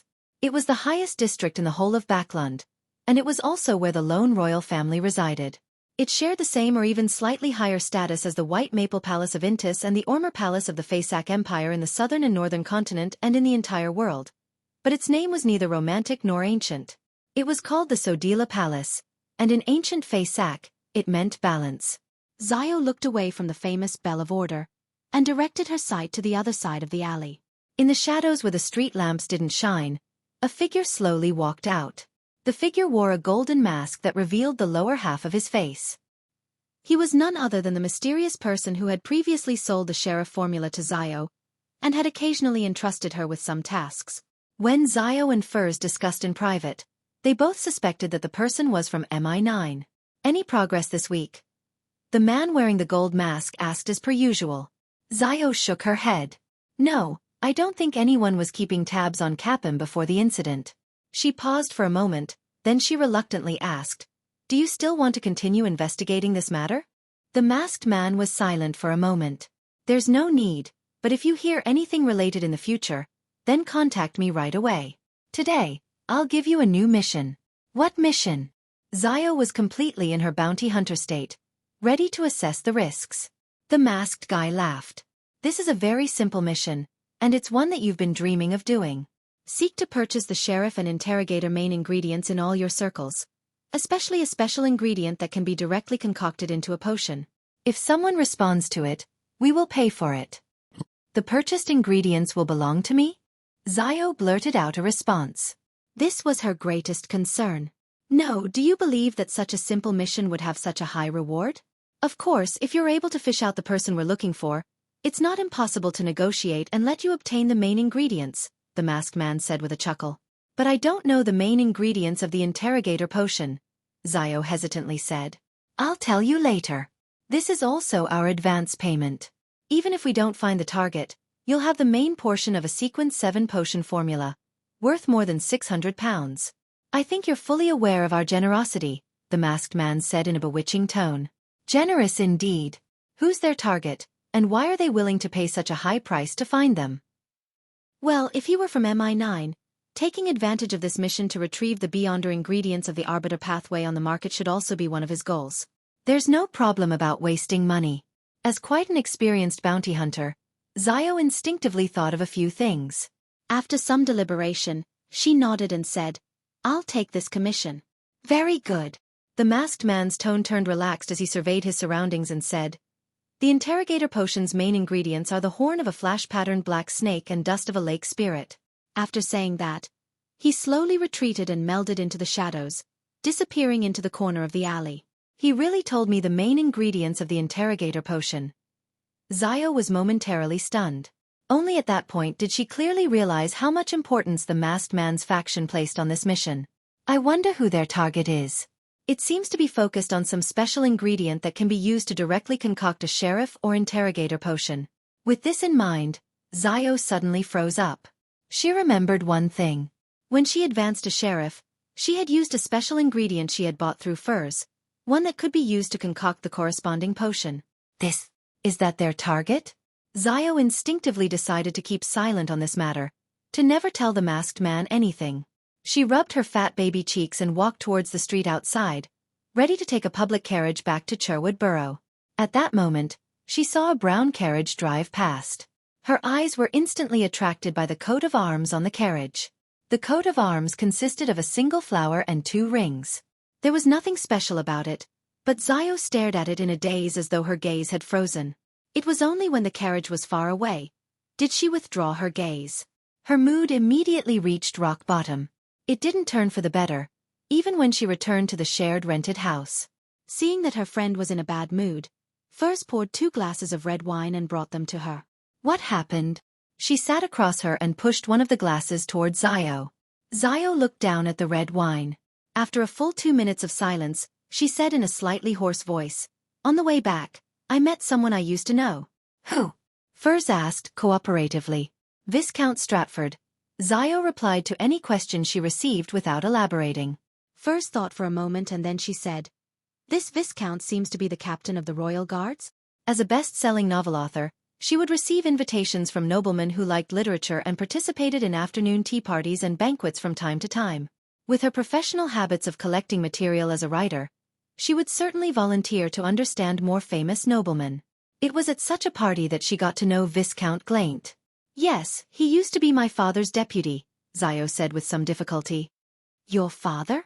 Furs knew that Xiao came from a fallen aristocratic family and had some secrets. However, she didn't know the specifics. Xiao picked up the glass of red wine and gulped it down, coughing a few times after she choked. After calming herself down, she said, My family was once part of the aristocracy. In its heyday, it even served as an Earl Palatine. Earl Palatine? What position is that? Furs asked, half curious, half trying to soothe her friend's mood. It's equivalent to being the spokesperson for the royal family, nobles that are the closest to the throne, Xiao said in recollection, her face jubilant. From that moment forth, our family had the fief a true earl would have, but it wasn't as illustrious during the time of my father. However, we still held the trust of the former king, Might-Wielder William VI. He was the leader of the Household Guards Division and the captain of the Royal Guards. Her tone gradually turned melancholic as she found it difficult to hide her pain. But 7 years ago, he was accused of participating in a revolt, and he was eventually executed and deprived of his aristocratic title and fiefdom. Because of this, my family fell from grace, and many of my family members even died for no reason. In order to live, we changed our surnames and left East Tucker County. I don't believe that my father would engage in mutiny. He was so loyal to the royal family, even more so than his belief in the goddess. In order to. Anyway, I left my mother and my younger brother and came to Backland, looking for a chance to improve myself, hoping to restore my family's glory and my father's reputation. Xiao was vague about some of the things midway through her recount, but Furs didn't mind. She sighed and said, "It'll be very, very difficult." But she immediately smiled. "But I will support you. And behind me is the mysterious Tarot Club," she added in her mind. Nighttime in Tinjin City, 2 Daffodil Street. Melissa, who was doing math problems, turned her head to the door and looked at Benson, who had just taken off his half-top hat. "Where did you go? Aren't the results announced tomorrow?" "They're already available tonight, and I happen to know 2 of the city's employees who are in charge of the unified exam," Benson said with a smirk. In early December, he had enrolled for the Civil Servant Unified Examination, selected a relatively uncompetitive position, and, in the process, established friendships with several civil servants and a number of examination candidates through his eloquence and communication skills. What was the result? Melissa unconsciously put down the fountain pen in her hand. Benson's expression immediately darkened, but before Melissa could open her mouth, he revealed a bright smile. "I passed. And I'm ranked quite high." "That's great." Melissa stood up and took 2 steps forward. "You have to start preparing for the second round of exams at the end of January. It's held in Backlund. I need to prepare your luggage for you ahead of time. When are you planning on leaving?" Seeing his sister's concern, Benson walked into the living room, smiled and said, "I plan to do so after the new year. We'll go to Backlund together and rent a house there. Regardless of the success of the exam, I'm prepared to stay in Backlund and try my luck. And you can take advantage of the New Year's holiday to transfer to the technical school in Backlund to prepare for the entrance exam at the Backlund University of Technology and Industry in June." Just a month ago, the Backlund University of Technology and Industry had been reorganized and officially upgraded to a university for industry and technology. Melissa's lips unconsciously pursed as she quietly listened. She looked around wistfully and replied softly, "Okay. Friday afternoon at the Quelag Club." Klein walked out and hired a carriage to head for Prince Edisac's Red Rose Manor. It was the place where Talum had gone to a few days before his death. As a qualified detective, he would be completely unworthy of the £100 he was paid if he didn't hold any investigations there. "No matter what, I still have to put on a convincing act," Klein muttered as he sat in the carriage and enjoyed the scenery outside the window. After his morning practice, he had roughly grasped the range of improvements in every aspect. Flame controlling, flaming jump, and other beyonder powers had become about 30% stronger. The might of air bullets and the length of the underwater breathing pipe had even increased several-fold. His divination and combat skills had also received a substantial improvement. Paper figurine substitutes and damage transfer didn't experience much change, but because of the growth of his spirituality, the number of times that they could be used had increased. Klein finally arrived at Red Rose Manor amidst the rumbling journey, and informed the 2 soldiers guarding the entrance of his purpose. After passing the news, he met the old butler from before. "You can ask everyone here." The white-haired elderly butler paused, then added, "Except that lady. That's what I want. I don't want to get into trouble." Klein laughed casually. "All right." Chapter 453. Stairs, Red Rose Manor, outside the luxurious rooms filled with all kinds of antiques. Klein stood at the door and asked the 6th maid he had met today. The young maid was wearing a black and white servant dress that had the characteristics of the times. She was pretty in her prime, and had natural curls to her brown hair. She had a hint of playfulness on her face. "Who does Mr. Talum meet when he visits?" Klein repeated the question numbly. The maid replied almost without a pause. "Mr. Talum usually requests to meet His Highness, or to accompany him in riding horses, or to discuss matters. If His Highness happens to be absent, he will meet with that lady. They are very good friends." He receives permission from the butler. Talum is good friends with the commoner lady who Prince Edisac likes? Meeting in private from time to time? It was likely that he was persuading her to leave this place, so as to not affect the reputation of the prince. Klein nodded thoughtfully. Mr. Talum and the young lady, what would they talk about? When he asked this question, Klein suddenly recalled how Talum had fallen in love just recently. With his rich experience from the information age, he somehow came up with an extremely contrived romance story. The maid wasn't afraid of the detective. She smiled, shook her head, and said, "At times like these, we're all asked to leave the room." Even more than ever, Klein couldn't resist making associations, even to the point of changing the colors of Prince Edisac's hat and helmet. Without waiting for him to ask any further questions, the maid chuckled and said, "Detective Moriarty, If you want to find out exactly what the lady and Mr. Talon were talking about, you can ask her directly. The old butler doesn't permit that. Klein confidently pushed out his scapegoat. He changed the topic and said with a smile, "You seem to know more than the other servants. You even know to call me Detective Moriarty." The maid looked around, maintained her smile, and said, "It's because I've been serving the lady during my rotations. She's always wanted to meet you, Detective Moriarty. After all, she's close friends with Mr. Talon and cares a great deal about his death.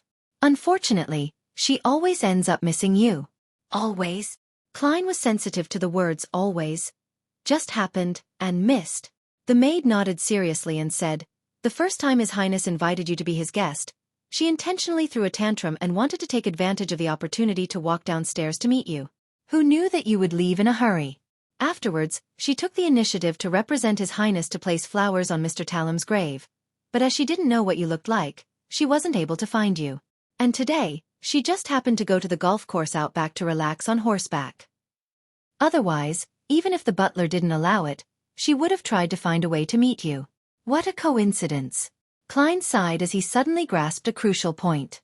On the day of Talon's funeral, it was the commoner lady he loved who had offered flowers in the prince's place. On that day, Klein was most concerned about the lady with the black veil and the sapphire ring on her finger. She might have a grade 0 sealed artifact or some powerful existence of an equal level. All of a sudden, a thought flashed through Klein's mind. The woman with the sapphire ring on her finger was wearing a long, heavy black dress.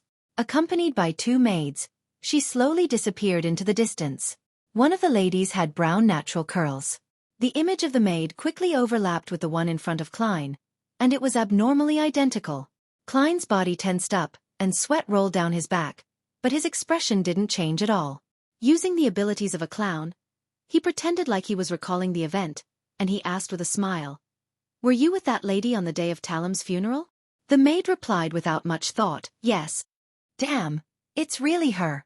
Klein maintained his smile. "Very well, next question." As if nothing had happened, he began to inquire about other things. Then he switched to another servant and continued. However, Klein secretly shortened the process and sped up the progress. He wanted to leave Red Rose Manor before the young lady returned from her riding. At 4 o'clock in the afternoon, before the sky had turned dark, Klein left the manor much earlier than expected and took the carriage sent by the old butler back to the city. Sitting in the window with his back against the wall wrapped in silk and muslin, he was relieved to have the energy to reflect on the whole situation. It was Prince Edisak's beloved commoner lady who had cursed Talon. Why did she have to deal with a descendant of a fallen noble family? To take revenge against Talon for trying to break up the relationship between her and the prince? But there's no need for her to do it herself. She can find a chance to mention it while in bed. Prince Edisak has plenty of ways to make Talon disappear without a sound. Talon was in a state of deep love before he died. Yes. The first sign was after he successfully persuaded the commoner lady to leave Prince Edisak. They had an affair? So, the commoner lady who was brought back to the manor killed Talon in order to silence him and remove any latent dangers? Logically speaking, it makes sense. But the problem is, how could a person with a grade 0 sealed artifact or a powerhouse of an equivalent level be restricted by Prince Edisak? Even if the Augustus family is an angel family, with the accumulation of enough knowledge, they would still need to use tremendous strength and special methods to be able to restrain someone like that. This isn't something a prince can do. Besides, how could such a figure have taken a fancy to Talon? Why does she want to see me all the time? Did she sense that I'm using the grey fog to spy on her? No, if that were the case, I would have been buried with Talon on the day of his funeral. Besides, when she first wanted to see me, I didn't have any blood, hair, or belongings. I hadn't made any divinations yet. Klein was puzzled as he thought about it. In the end, he decided to bury the problem deep within his heart. He wasn't to probe or investigate. I hope that the machinery Hivemind, with my earlier reminder, will pay importance to this matter of noticing the royal family's abnormality. Yes, they might regard it with great importance. Not because of Prince Edisak's reputation, but for another reason. I hope the royal family continues to prevent the lady from visiting me. After a few days, when the time is right, I'll relinquish this mission, express how powerless I am on this matter, and then use the excuse of going to the south for a holiday, to change my identity and hide for a while. Klein's heart gradually calmed down. Evenings in Backland were always replaced by dark clouds and drizzling rain, and Klein, who felt physically and mentally exhausted, held down his half-top hat and walked quickly across the wet street to number 15 Minsk Street under the illumination of the street lamps. After resting for a bit and taking advantage of the dark surroundings, he took 4 steps counterclockwise and went above the gray fog. After advancing to sequence 6 Faceless, he had always wanted to check the mysterious space to see if there were any changes. However, as he was too tired last night and couldn't wake up in the middle of the night, he had to wait until he was done being busy outside. In addition, Klein had to eliminate any interference in order to divine a particular matter. That was, after this advancement, when his spirituality wasn't stable yet, he didn't hear the illusory ravings of Hornasis. Phlegria. Hornasis. Phlegria. Hornasis.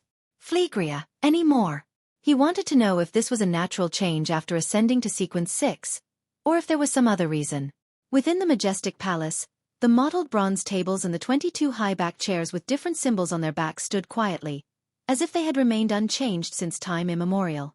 The same was true for the gray fog below them, as well as the endless emptiness around them. But as soon as Klein entered, his spiritual intuition was keenly aware that the mysterious space was somewhat different from before. He was in no hurry to explore or make any attempts. Calming himself down, he sat at the end of the table, conjured a pen and paper, and wrote a divination statement.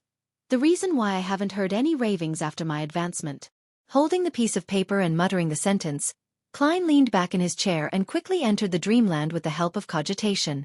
In the dusky sky and land, images flashed, and in the end, they all came to a stop on a particular scene.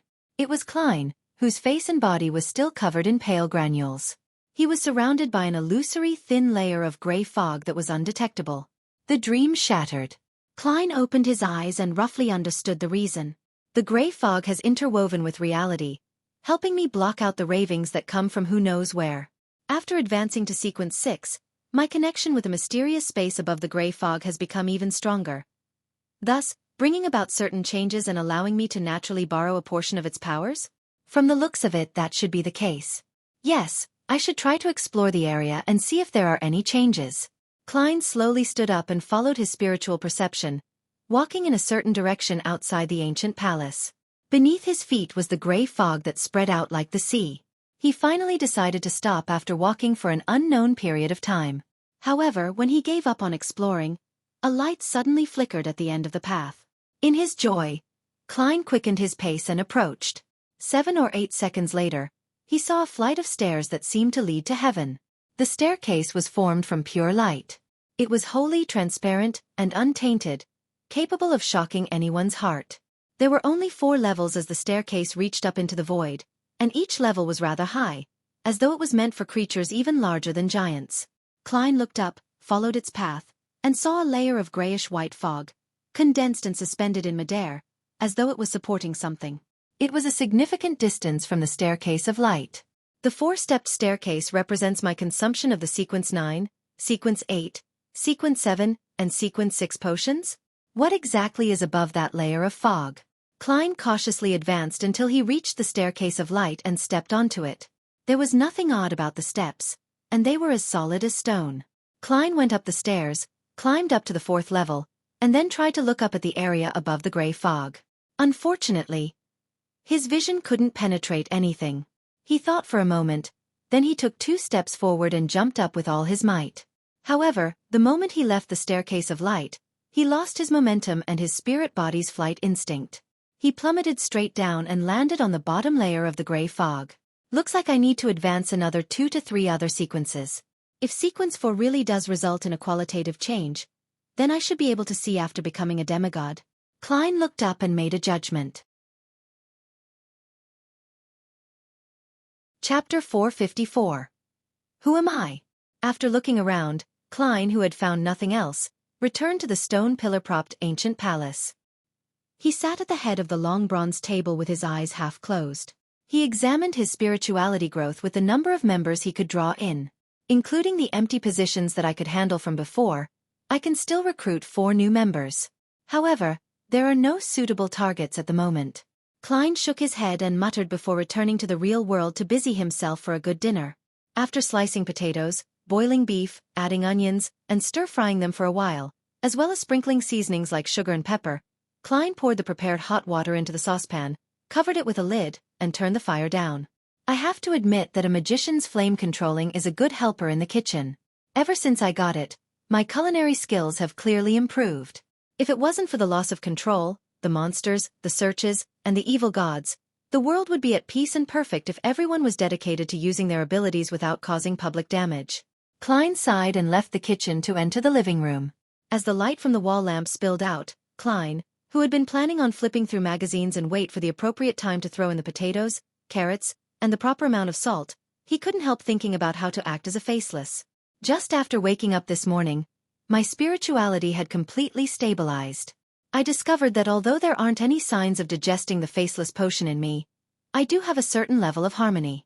This is a phenomenon that never happened after consuming the seer, clown, and magician potions. With this in mind, Klein looked up at the oriel window. As it was already dark outside, it had become like a mirror, faithfully reflecting Sherlock Moriarty with his black hair, brown eyes, beard, and gold-rimmed glasses. Klein nodded thoughtfully. Perhaps it's because I've always been acting as Klein Moretti. Yes. In a way, Sherlock Moriarty is just Klein's disguise, not someone else. Although I've received many memory fragments and gained some of the original's feelings that previously existed, in essence, I'm still a guest from an alternate world. I am Earth's keyboard warrior, Zhou Mingrue. I've been through so much in the last 5 months that sometimes I even think I'm Klein Moretti. Amidst the silence, many thoughts flashed through Klein's mind, giving him a lot of insight. However, I'm still Zhou Mingrue, who's donning the skin of Klein Moretti. Someone who has never given up the idea of returning. He slowly closed his eyes. When he opened them again, the figure reflected on the oriel window had already changed. It was a young man with dark brown eyes and short black hair. His facial features were unremarkable, and he appeared refined, but he had obvious eye bags with an inkling of a double chin. This was Zhou Mingrue from Earth. Long time no see. Klein sighed, raised his hands and rubbed his face. By the time he lowered his arms, he was back as Sherlock Moriarty. After this period of contemplation and adjustment, he inexplicably felt that the gap between his spirituality and the potion had reduced significantly, and there were signs of them slowly blending together. No wonder Nimblewright Master Rosego's teacher. Yes, perhaps his teacher would say that you can disguise yourself as anyone, but you are ultimately yourself. This is likely a core rule of a faceless acting method. Once one forgets this point, it would be easy to forget yourself amidst the constant changes, eventually turning into a monster. Klein felt enlightened when he recalled what he had previously obtained via spirit channeling. He crossed his right leg and leaned back, quickly coming up with a plan for the future. Search for and conclude the actual acting rules for a faceless. In the Beyonder circles of Backlund, through the Tarot Club, gather information about mermaids, in preparation to complete the ritual at sea. Directly or indirectly get the Solar High Priest potion formula to help Little Sun advance to Sequence 7. So that he has the clearance to obtain the method for removing a rampager's mental corruption on a Beyonder characteristic. But I can't fully place my hopes on Little Sunday. I should still attempt to look. Klein, whose mood was slowly turning staid, snapped his fingers, reducing the stove's fire in the kitchen as the fragrance of beef emanated. At that moment, he heard the doorbell ring. The visitor was none other than Lawyer Jürgen. Even though it was drizzling and the ground was wet, Jürgen was still dressed meticulously. He even wore a vertical collar. What's the matter? Klein, who was very familiar with Jürgen, didn't make any small talk and directly asked. Jürgen put away his black umbrella, patted a few drops of water off of his double-breasted frock coat and said, "Sherlock, I'm leaving Backlund on Monday next week to go south on a holiday with my grandmother. The warm environment and the clean air suits her very well." "That's excellent news." Klein took the initiative to deduce, smiling as he asked, "You want me to temporarily adopt Brody?" Jürgen shook his head gravely. "My grandma can't bear to part with Brody and insisted on taking him with her. I've already asked, as long as we put him in a cage and buy a full-price ticket, he can board the steam locomotive, but we have to keep the cage clean at all times to not pollute the air above. Honestly, the smell in the third-class carriage is enough to overwhelm the stench of cat poop." Klein chuckled. "Brody shouldn't be too happy to leave, right? But he's even more reluctant to part with my grandmother," Jürgen replied. He pressed his hat and changed the subject. "I'm here to inform you that if you need to be released on bail or settle any legal disputes during this period of time, you can go to my colleague. Here is his business card. I've already informed him that he wouldn't be leaving Backlund this year." "What a professional," to think that he even considered this problem. However, I don't need to do that for now. I'm now an informant for the machinery Hivemind, and I won't be remanded at the police station under normal circumstances. Klein thanked him with a smile, took the name card, and slipped it into his pocket.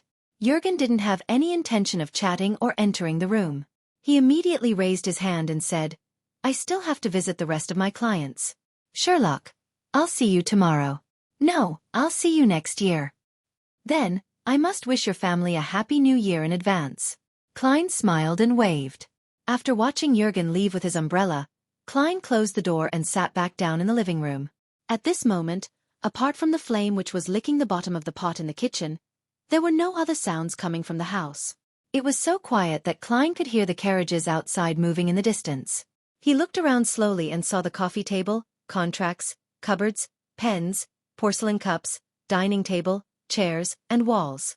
Retracting his gaze, Klein leaned back against the sofa and looked out the window at the dark night and the street lamps emitting a misty glow in the dark.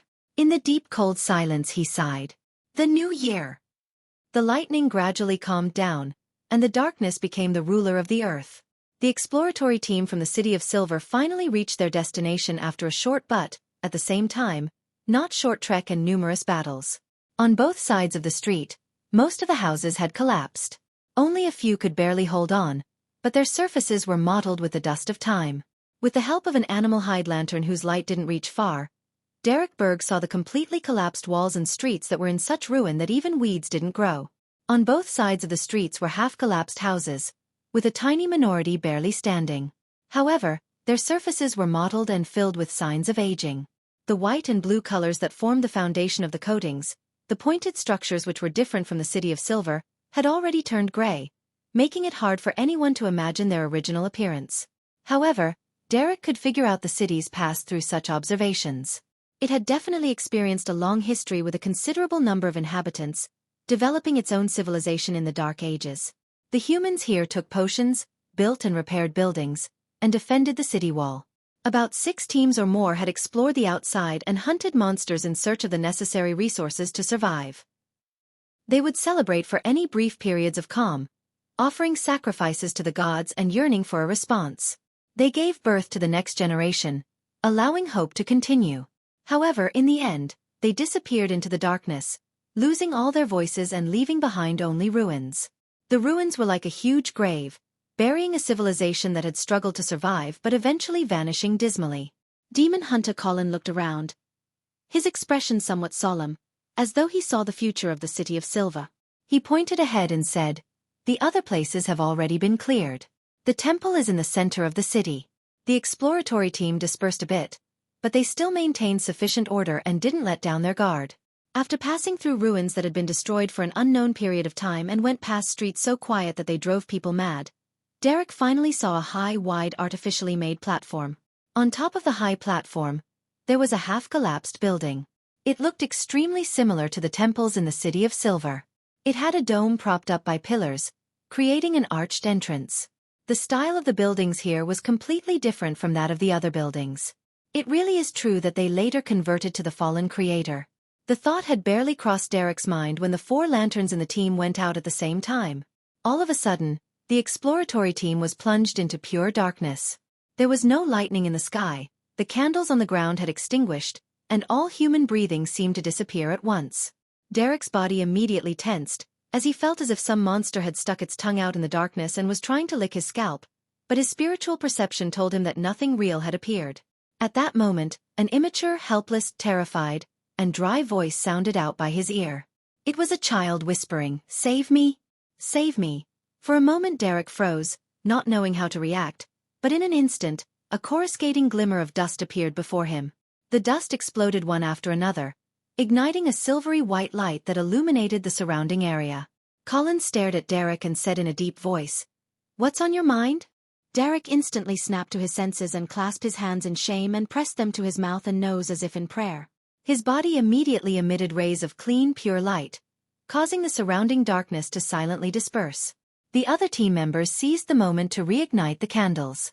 Because of the demon hunter's timely reaction, no members disappeared this time, nor were there any new members appearing. Colin retracted his gaze from Derek and looked at the half-collapsed temple on the high platform. He solemnly said, "From now on, we can't afford to be careless. We have to be on full alert." Chapter 455. Help Seeker within the half-collapsed temple. Only a few stone pillars remained intact as they collectively supported half of the main hall. At the very front of the main hall, there was an altar covered in cracks. In the middle of the altar, there was a huge, pitch-black cross. Hanging from the cross was a naked man who was hanging upside down. Around his ankles, thighs, and torso there were obvious rusty metal spikes protruding outward that were accompanied by bright red bloodstains. Derek knew that this was the statue of the fallen creator, but he couldn't help look down to size up the statue's face. He saw the face of the statue. The nose, mouth, and ears were all blurry, except for the eyes which were carved with abnormal clarity. The fallen creator's eyes were tightly shut, as though he was suffering from guilt and pain. "Look away, don't study the statue of an evil god," Demon Hunter Colin warned in a low voice. "Yes, Your Excellency." The few members of the exploratory team immediately retracted their gazes. Before today, although the City of Silver had discovered many destroyed cities and written records pointing to evil gods during their explorations, most of the residents had never seen the statues of so-called evil gods. The remaining area of the temple wasn't very wide, so the exploratory team quickly split up into groups of 2 or 3 and completed the investigations without finding anything abnormal. Upon seeing this, Colin, the chief of the 6-member council, said after a few seconds of deliberation, "Let's head underground." As he spoke, he drew one of the 2 swords he carried on his back and smeared it with a grayish-silver ointment. Then, he removed a small metal bottle from a hidden compartment on his belt, pulled out the stopper, and gulped the contents of the potion. At this moment, Derek felt as if the light blue eyes of the chief had become a little brighter. The members of the exploratory team made their utmost careful preparations. Under the illumination of the 4 animal hide lanterns, they followed the stairs on the left side of the statue as they walked down into the underground area. Derek took his turn holding the lantern, walking at the front left as he cautiously entered the darkness. He heard the sound of his own footsteps and those of his companions echoing off of the stone steps. They produced a distant and empty echo. The echoes didn't suffer from any interference, making the absolute silence beneath them obvious. However, in the hearts of the exploratory team members, it was like a knock on the door. The attempt to uncover a secret that had been buried for an unknown number of years left them feeling extremely tense. After walking without having any sense of time, Derek finally saw that the road ahead had turned flat. He also saw the newly discovered mural which the corrupted Dark Regions had mentioned. The mural was spread across 2 sides of the wall. It was simply colored and gloomy, looking ancient as if it had seen the vicissitudes of life. Derek took a casual glance and was immediately attracted by one of the murals. On the wall to the left up ahead, a pure white cross was depicted in the middle. It was surrounded by seawater-like blackness, drowning all the humans who were struggling as they stretched out their arms.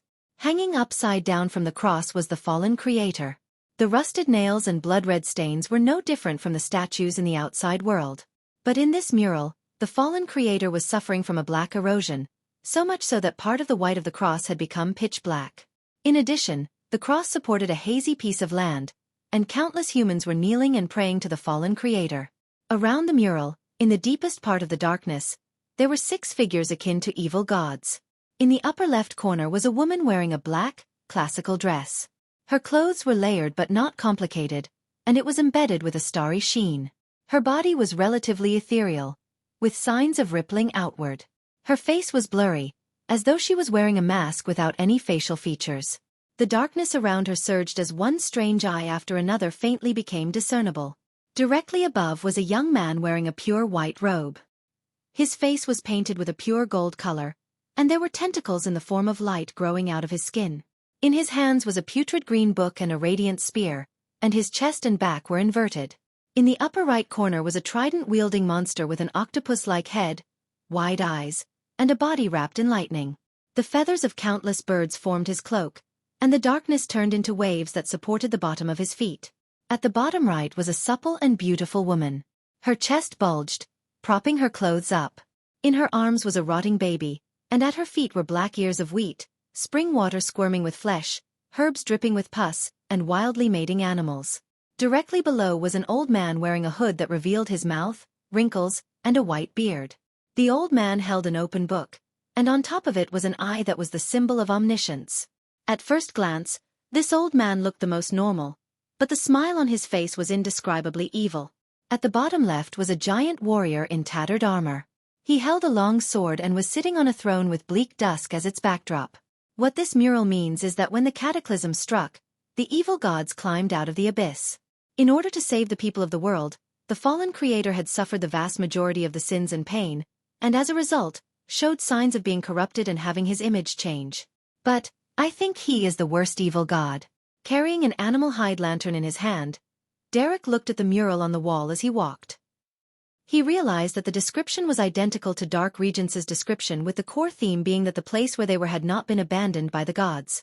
Instead, it was blessed by the Creator and had maintained civilization through the apocalypse. Of course, Dark Regence had only briefly mentioned it, and the details were far what the murals depicted.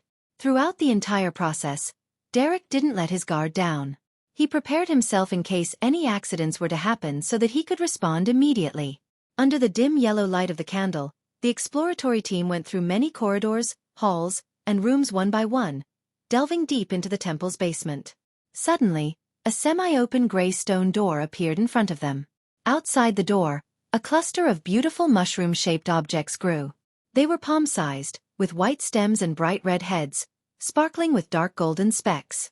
Upon seeing these mushrooms, the members of the exploratory team had their appetites whet. All they wanted to do was to rush over, pull out a stalk, and stuff it into their mouths. Gulp. Quite a few people swallowed their saliva. However, most of the people who were able to enter the exploratory team had rich experience and were of a relatively high sequence. Having received a warning beforehand, someone immediately stood up and said in a low voice, "Those are rotten flesh and hairy scalps."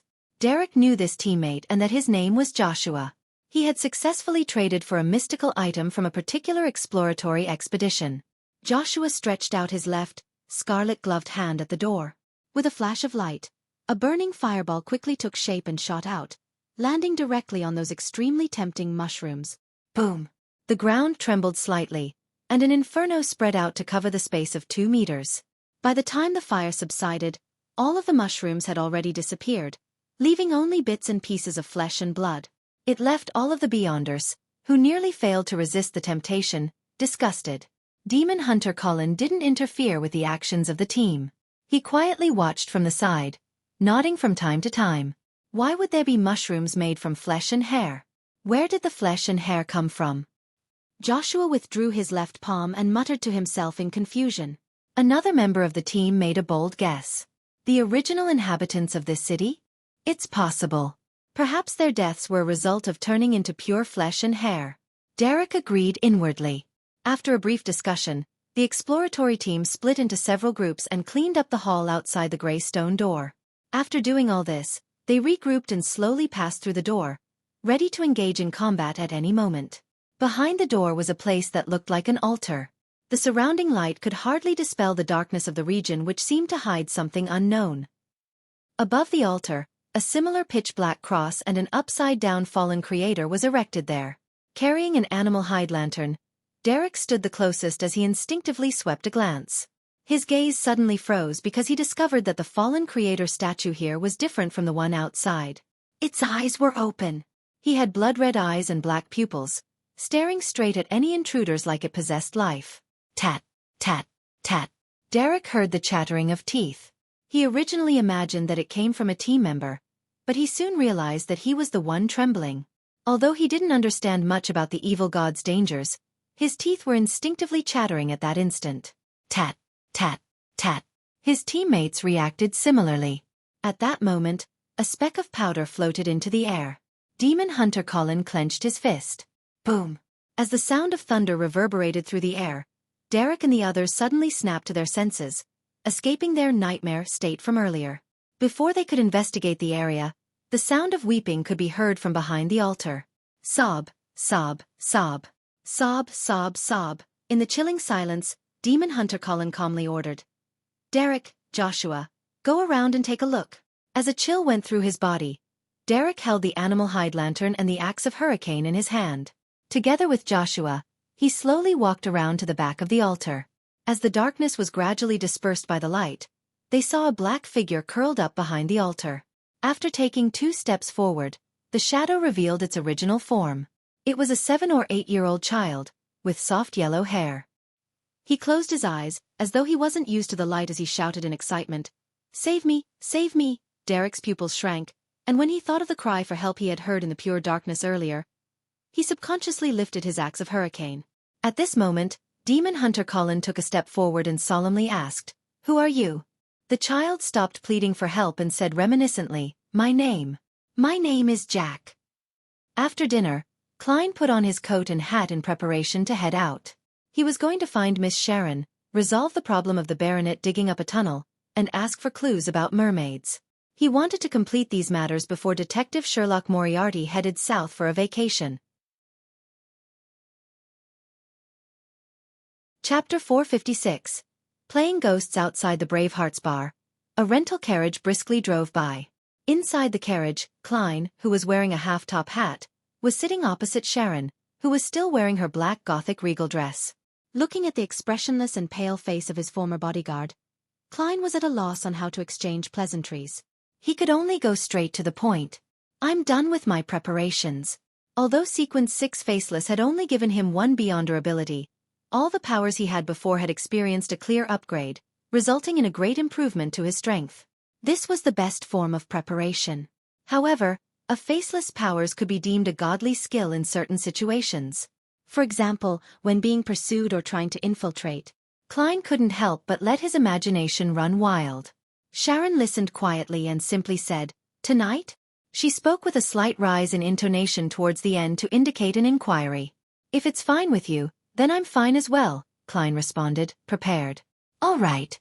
Sharon nodded. After a few seconds of silence, Klein asked in deliberation, "Have you heard about anything to do with mermaids? Do you know where one can meet such a creature of legends?" Sharon's blue eyes stared unblinkingly at Klein, as though she had transformed into a real doll. After a while, she emotionlessly said, "There are no longer mermaids in places where humans can reach. Only the fishermen of the Gargas Islands would occasionally hear the mermaids singing in the midst of a storm during their long voyages to hunt white-tailed whales." Located in the depths of the Sonia Sea, the Gargas Islands was the farthest human colony in the sea, characterized by local products such as whale oil and whale meat. "I wonder if this rumor is true or fake." Klein nodded. "I understand." The bell chimes in the night rang out quietly, as though they came from a faraway place. There was an abandoned chapel in the middle of William Street. Withered vines crawled over its walls and gray stones were strewn everywhere. Inside the chapel, feces and debris intertwined amidst the rocks and dead grass. In the half-collapsed corner, a middle-aged man, wearing black tights, was moving stones that hid the entrance to a cave. He carefully and excitedly went into the tunnel, carrying his digging tools, lighting tools, and earth basket. His hair was gray at the temples, and his eyes were puffy. He was Baronet Rafter Pound, who was considered mentally ill by the outside world, but he was secretly a descendant of the Tudor family of the 4th epoch. This prodigy, who was always entangled with high-class call girls, had a serious expression on his face, and his eyes were bright. It was impossible to find any signs of him being addicted to drinking and sex. He pushed himself up on his elbows and rapidly crawled down the slope, as though the end of the tunnel hid the greatest and only hope of his life. Not long after, he touched the wet mud and cold stone in front of him. This didn't extinguish Rafter Pound's enthusiasm. He repeated motions that he was extremely proficient with after having recently gained the experience. As he was digging, carrying, and moving things, an empty area appeared before him. It was a dark underground palace that was in front of him. Rafter Pound's expression immediately became crazed with excitement. He quickly moved forward and grabbed the black iron badge. The badge was a hand holding a scepter. Seeing this, Rafter Pound's eyes lit up as if they were on fire. Just as he put the black iron badge on his chest, everything in front of him shattered. He was still in the narrow and irregular tunnel, with wet mud and ice-cold stones in front of him. No, there was someone else there who was quietly watching him. He had no eyes, no nose, no mouth, no eyebrows, and no ears. Rafter Pound's pupils contracted. He could only feel a numbness rising along his spine from his waist down to the back of his head. Without even thinking about it, he immediately threw away all his tools and frantically retreated. His elbows smacked the ground, but he felt no pain despite having a mangled wound. Finally, Rafter Pound left the tunnel and returned to the abandoned chapel. Because of the loss of his lantern, he could only see the deep darkness and the dim crimson that shrouded the edges. Suddenly, the withered vines that were crawling up the wall swayed like snakes. A figure walked out from the darkness. She was wearing a gothic regal dress and a black small soft hat, with a pale face to the point of being transparent, as well as pale blonde hair and blue eyes that didn't look human. Rafter Pound almost shouted out loud. For such a woman to appear in an environment such as this was no different from a ghost story from folklore. Tap, tap, tap. He took a few steps back and almost tripped over a rock. At that moment, he seemed to think of something, and he suppressed his horror in an instant, revealing an excited and hopeful expression. Are you that evil spirit inside the underground palace? Yes, it must be you. Sir Pound. There seems to be a misunderstanding. Faceless Klein came out of the tunnel and stood in the shadows. His and Sharon's original plan had been to scare Rafter Pound off, scaring him so badly that he would no longer dare to explore the underground ruins again. However, Rafter Pound's reaction was somewhat out of their expectations. Sharon was silent for a second before tacitly asking, "What do you wish to say?" Rafter Pound quietly exhaled, and he then curled his lips into a smile. "After attempting for so many years, I believe you already understand that killing the descendants of the Tudor family won't help you break the seal. Only by working with me, who has the great Tudor bloodline, can you hope to get out of this predicament that has lasted for more than 2,000 years. The Tudors knew about the existence of the evil spirit, but they still died in that room." Klein frowned as spoke before Sharon could. He imitated Sharon's ethereal voice. "What took you until today to come here?" This was a branch of the Faceless Beyonder powers, to mimic the sound of a target. He could reproduce any voice as long as he heard it before. Of course, Klein believed he couldn't repeat the ravings of the true creator and the pleas of Mr. Dorr. This Beyonder power was still limited to the realm of ordinary people. Sharon looked sideways at him but didn't expose him. Rafter Pound didn't notice and chuckled. "It's because the Dark Emperor has appeared.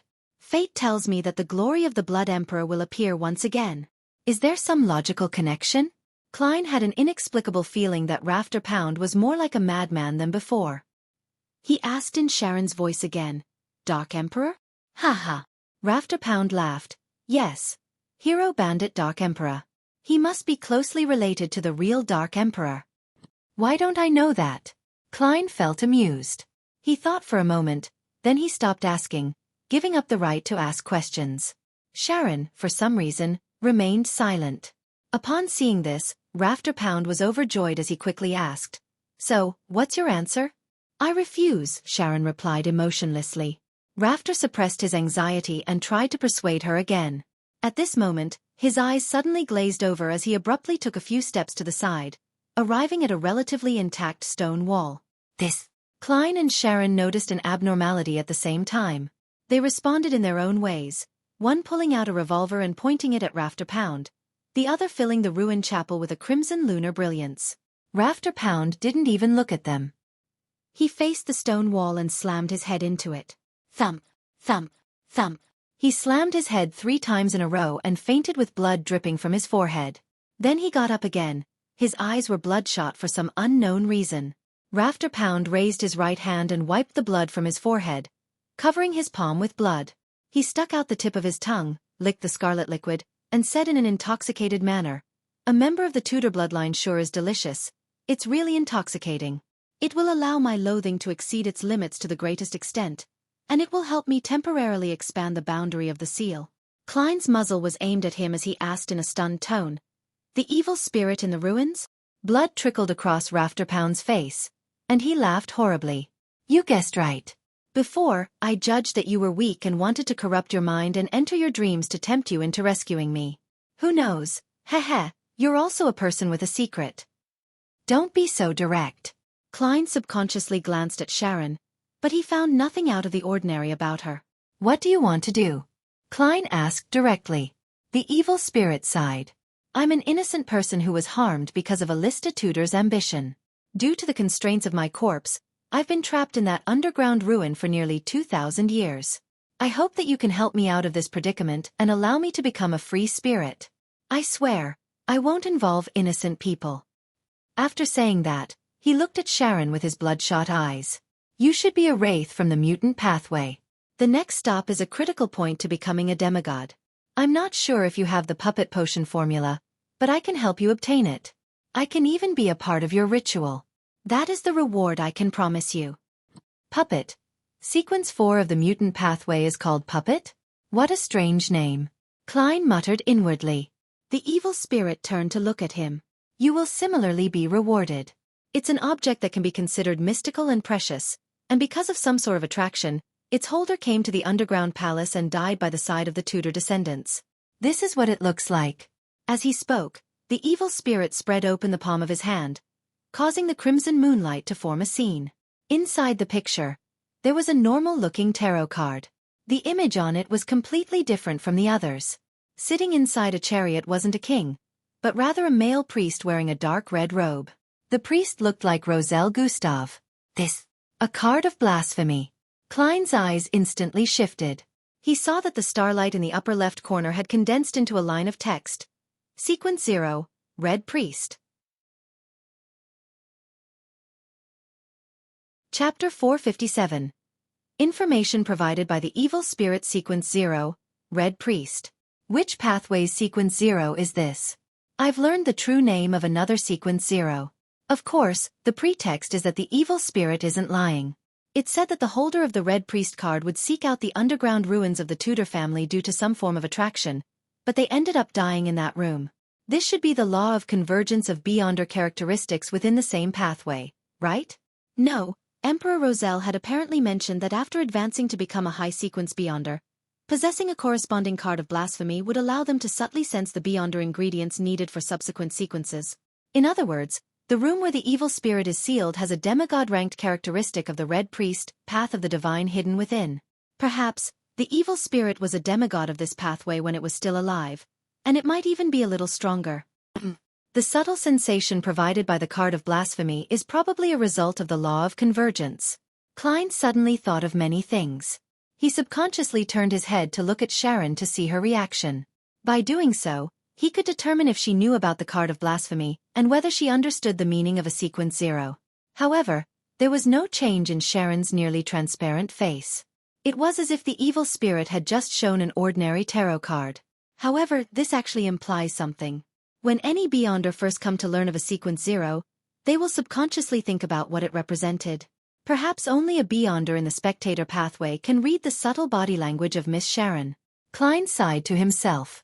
Seeing that both of them were silent at the same time, the evil spirit gave Klein a deep glance, slowly making the projection of the card of blasphemy disappear.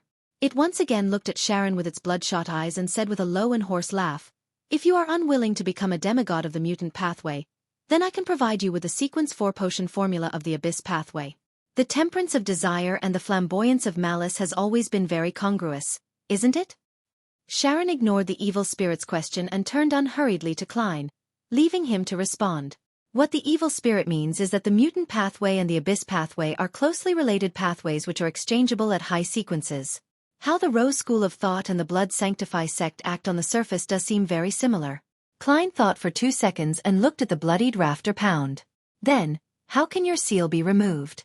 The evil spirit laughed and said, "Very simple. Find a direct descendant of the Sauron, Einhorn, and Medici family and obtain 10 milliliters of their blood, each. A little more is fine, but not less. Then mix them with holy water and pour them into my room. This way, the seal will be lifted." It's a very simple and strange method. Even in the field of mysticism, it's rare. Why must they be direct descendants of the Sauron, Einhorn, and Medici families? I have never heard of the last one. Sauron is the former royal family of Intis, and Einhorn is the royal family of the Faceless Empire. Both of them were loyal to the Trunsoist Empire, the angel family of the Fourth Epoch, and they were the final winners. However, Loans Augustus and Phaenopoder's Castilla families also meet the same conditions. Oh right, the Sauron and Einhorn family have one more thing in common, and that is their possession of the Hunter pathway. Is this the reason for them being chosen? Taking the situation from before into context, the Hunter pathway is equal to the Red Priest pathway? As he made a guess, Klein didn't conceal his doubts. I know about the Sauron and Einhorn families, but I've never heard of the Medici family. Very normal. They often enjoy hiding in the shadows. They are corrupted angels and have established an extremely secretive organization, the evil spirit said with a contemptuous tone. That organization is known as Rose Redemption. This name is very familiar. That's right. Inside the abandoned temple of the true creator that was recently found by the City of Silver, there is something similar written on a corner of a mural. They suspect that it's the name of the city or the creator of the temple. Now, from the looks of it, this symbolizes an extremely secretive organization that was founded by corrupted angels. They believe in the true creator? What is their relationship with the Aurora Order? Klein pondered for a moment and said, "It's related to the true creator?" The evil spirit was silent for 2 seconds before asking in a low voice, "You know about Rose Redemption?" "I heard it by chance." Klein spoke the absolute truth. The evil spirit thought for a moment, then it suddenly said with a smile, "You have more secrets than I thought. Can we not talk about such things?" Klein held himself back from watching Sharon's response as he wore an unperturbed look. The evil spirit's gaze swept across the two and laughed. "Rose Redemption has a close relationship with the birth of the true creator. It's impossible for you to imagine that certain people were once members of Rose Redemption, but they have since left it. As long as you find an organization that believes in the true creator and trace it to the very end, then there will be a chance of you coming into contact with Rose Redemption. It sounds a little like the Twilight Hermit Order, with one being the front side while the other the back side." Klein made an intuitive guess. Seeing that the evil spirit had no intention of giving an in-depth introduction to Rose Redemption, he laughed and said, "Do you think we can complete something like that with our strengths?" The evil spirit was silent for a few seconds before saying, "Maybe you guys can try your luck in Beanshy Town." "Beanshy Town? Where's that?" Despite Klein's repeated questioning, the evil spirit refused to reveal anything else. Faced with this situation, Klein could only switch to asking, "During the Fourth Epoch, were the Dark Emperor, Blood Emperor, and Night Emperor fighting for the position of Sequence 0? When the evil spirit heard this, it was stunned for a moment before it smiled and said, "It was once was the case, but not later. It wasn't the case after Alista Tudor went mad." "Alista Tudor was that Blood Emperor?" Klein sought confirmation. The evil spirit nodded. "Yes, there has only been one Blood Emperor, that lunatic, Alista Tudor. Heh. The descendants of the Tudor family have all inherited the madness of that bloodline. They're usually crafty, devious, careful, and cautious, but at critical moments, they can become reckless and not consider the repercussions." The evil spirit pointed at Rafterpound's face and said, "He is an example. However, after this lesson, he will definitely become more normal for a long period of time. I've no idea if he's the last Tudor. Alista left quite a number of good things which require the blood of his descendants in order to gain access to them. It's best that you don't kill him now." The evil spirit paused and chuckled softly. "All right, after you help me remove the seal, I will tell you all the stories I have experienced. No, a more accurate description is the history I've experienced." Having said that, Rafterpound's eyes suddenly lost focus.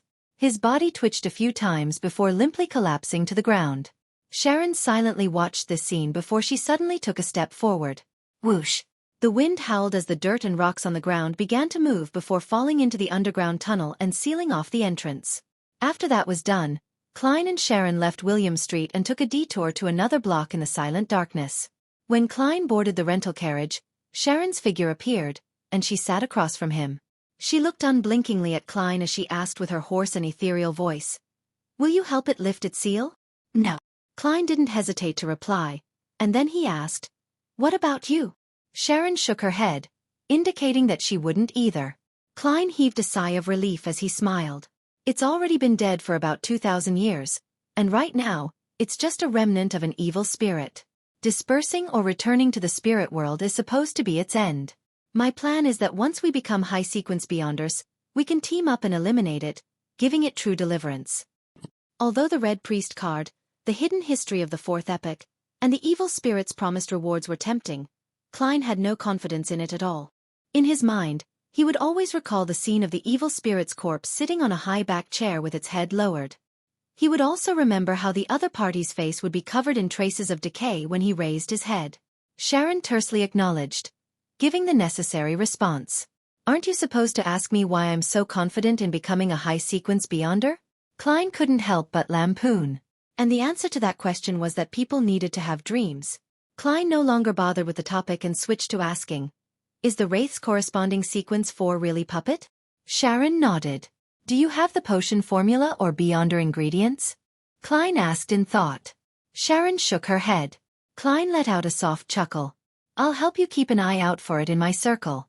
Without changing her tone, Sharon said without changing her tone, thank you. Klein looked out of the window and muttered to himself, I'm going to the south for a holiday. At this point he said with a smile, as if he were speaking to a lawyer, Jurgen, let me wish you and Marek a happy new year in advance. Sharon was silent for 2 seconds, then she pursed her lips and replied in a fleeting voice, Happy New Year. Her figure gradually faded and disappeared from the carriage. Looking at the little boy behind the altar and hearing his slightly hoarse and tender voice, Derek felt as if he was facing the most terrifying monster. He almost performed a downward cleave with the axe of Hurricane in his hand. From what he knew, a person who could survive in the pure darkness for so long was definitely not human.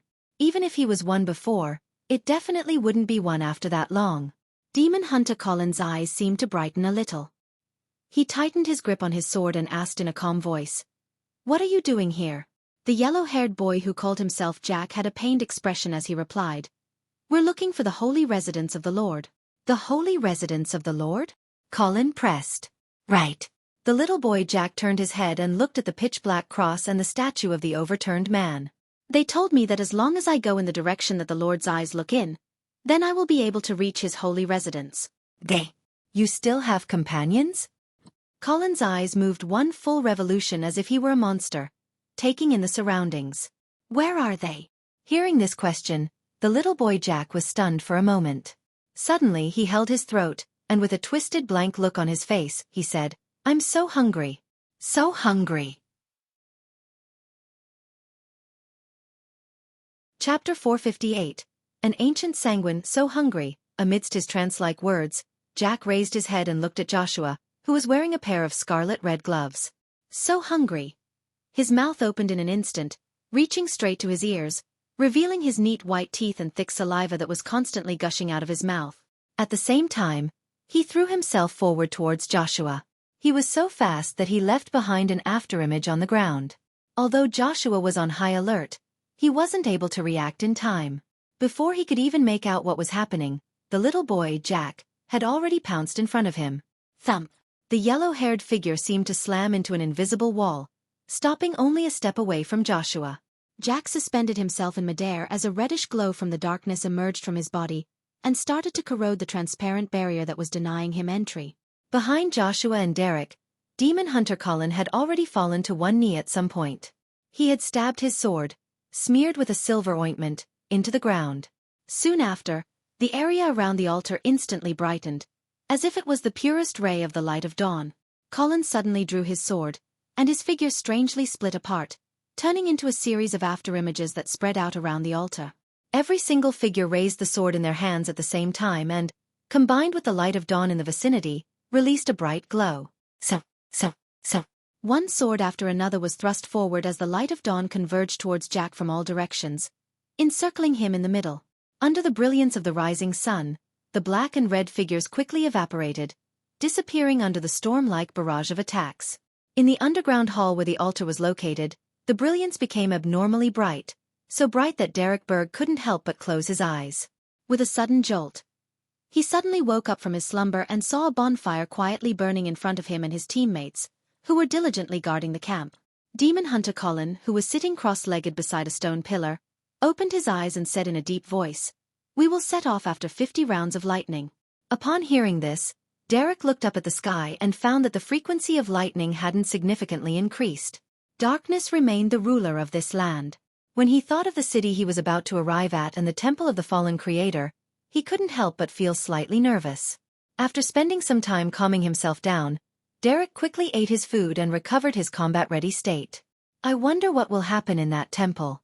Holding the axe of Hurricane, he came to the middle of the group. Within the campsite, lanterns that were covered with a thin layer of animal hide were being lit one after another. 15 Minsk Street. Klein heated the water, adjusted the temperature, and took a comfortable bath. With the languidness after a bath, he took 4 steps counterclockwise and went above the gray fog.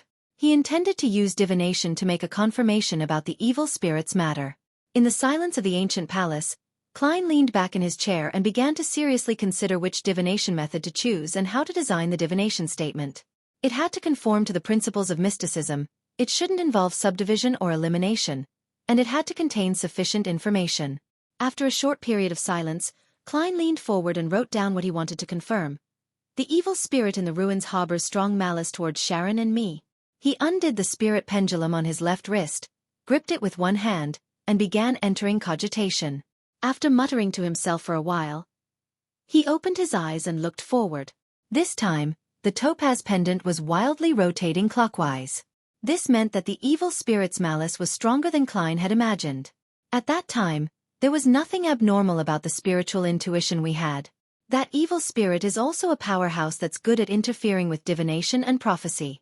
Haha, he definitely wouldn't have imagined that one of us has the temperance to resist desire, preventing her from being blinded by greed, while the other has experienced too many things to know what it means to ask a tiger for its skin.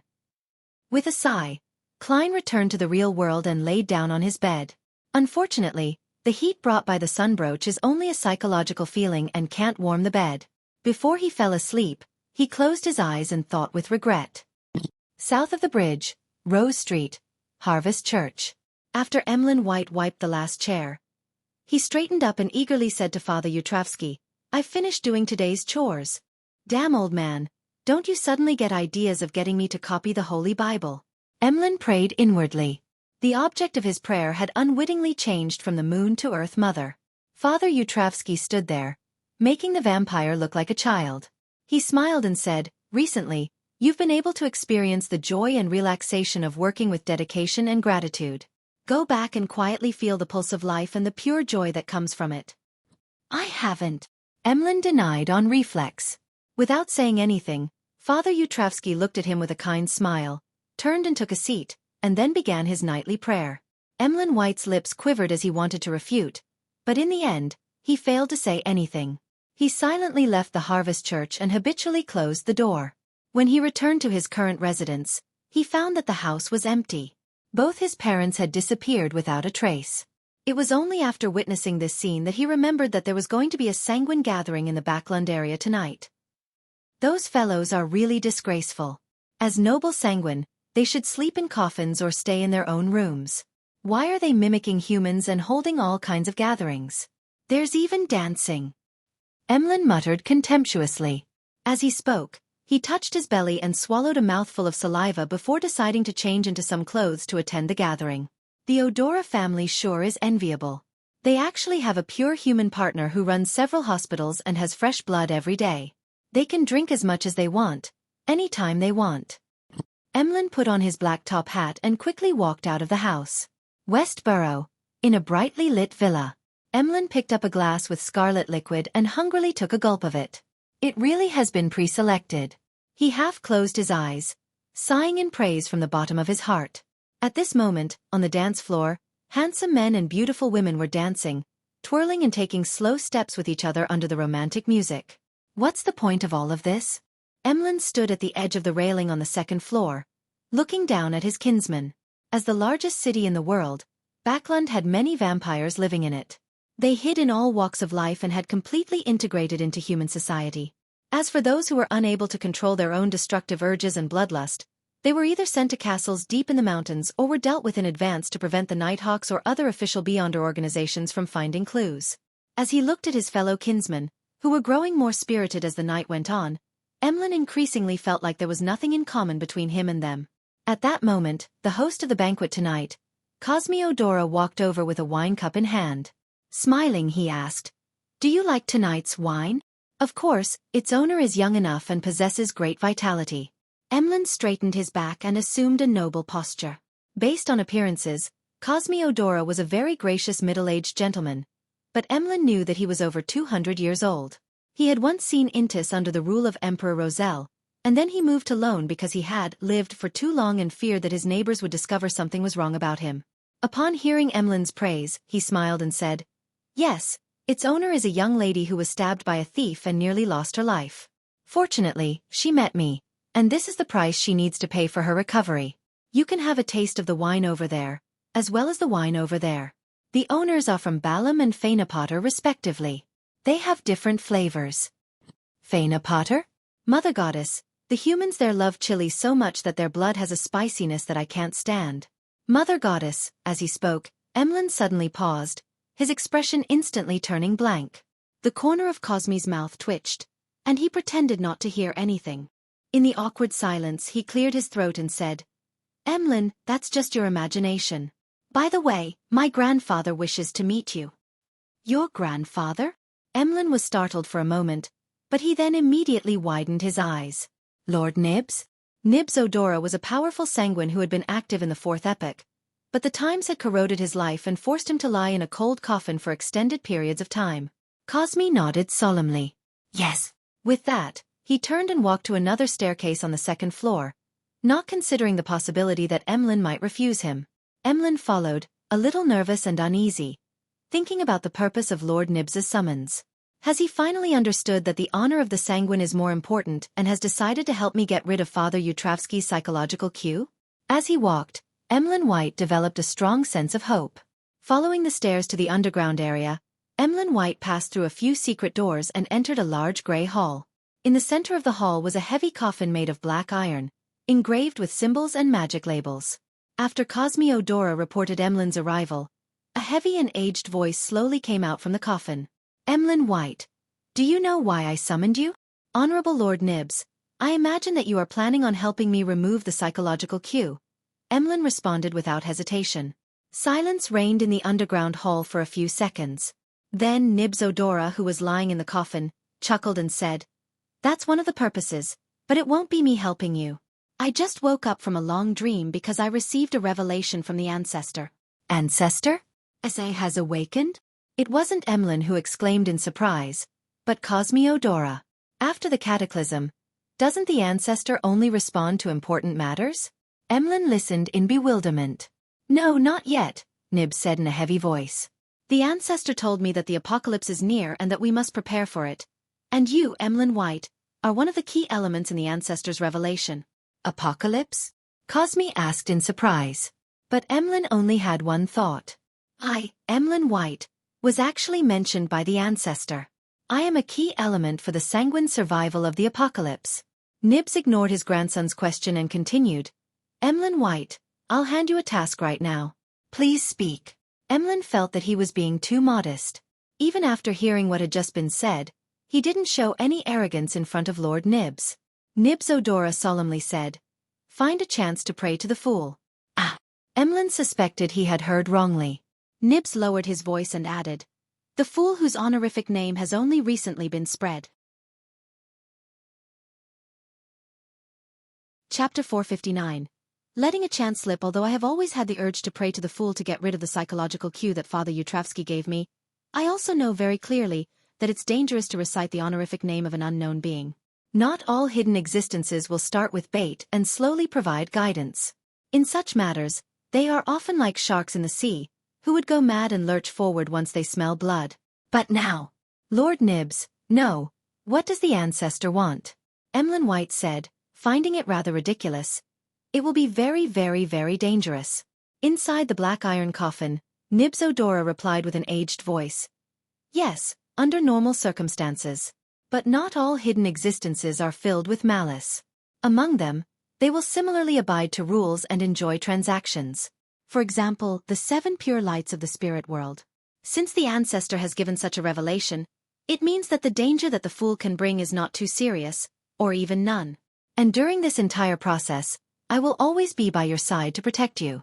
Don't you want to get rid of the psychological cue? Have you already become a believer of Earth Mother and abandoned the moon? No, I haven't. Emlyn frantically denied. After a moment of silence, he gritted his teeth and said, I wish to have a few days to think it over. All right, no problem. I believe that you will make a choice that suits your noble identity as a member of the Sanguine. Inside the coffin, Nibs's voice turned soft as he smiled and comforted him. After sending Emlyn White back to the second floor, Cosme Odora once again returned to the dark and gloomy underground hall, and he asked with confusion and doubt, Grandfather, how could the revelation given by the ancestor involve Emlyn White? He's just a weak member of the Sanguine who only recently reached adulthood. Nibs's voice came through the thick black metal coffin lid and reverberated in the air. No, the revelation provided by the ancestor never included Emlyn White. She'd only showed a scene of the dawn of the apocalypse, depicting the erosion of the crimson moon, as well as mentioning the fool and the corresponding honorific name. During this process, no Sanguine appeared. The mention of the key element was just my way of convincing Emlyn White. However, being able to take risks for the future of the Sanguine can also be considered a key element. Cosme was first enlightened before he had another question. Why did you choose Emlyn White? What's so special about him? Nibs Odora suddenly laughed. Hasn't he been clamoring about praying to the fool all this time? Didn't he think that we weren't putting too much weight on his problem, that we aren't willing to antagonize Bishop Utravsky, so he was trying to find other help? I'm just fulfilling his wish. For a long time, Cosme was speechless. Emlyn White stood at the railing of the second floor, looked down at his tireless kinsman, and nervously took a sip of his wine. Up to this day, I haven't heard of any terrible outcome for people who prayed to the fool. Perhaps it's just as Lord Nibs said, the fool is just like the 7 pure lights in the spirit world, a hidden existence that maintains order and is warm-hearted. Wait a minute. What are the 7 pure lights in the spirit world? Why haven't I ever heard of them before? They seem to be on the side of good? I wonder if this will be any help to me. In short, the fool isn't necessarily dangerous, and there is Lord Nibs protecting me. Maybe I can take advantage of this opportunity to get rid of the psychological cue. Emlyn consoled himself with fear and anticipation. Monday morning. Cherwood Borough, 15 Minsk Street. Klein squatted in front of the toilet, holding a brush and carefully cleaning the dirt inside it. According to his schedule, after completing his visits on Saturday and Sunday, he decided to take a day off and wait until tomorrow to report back to Prince Edisac about the final results and hand over the assignment. But during what should have been his relaxation time, he found the house a little too messy and dirty.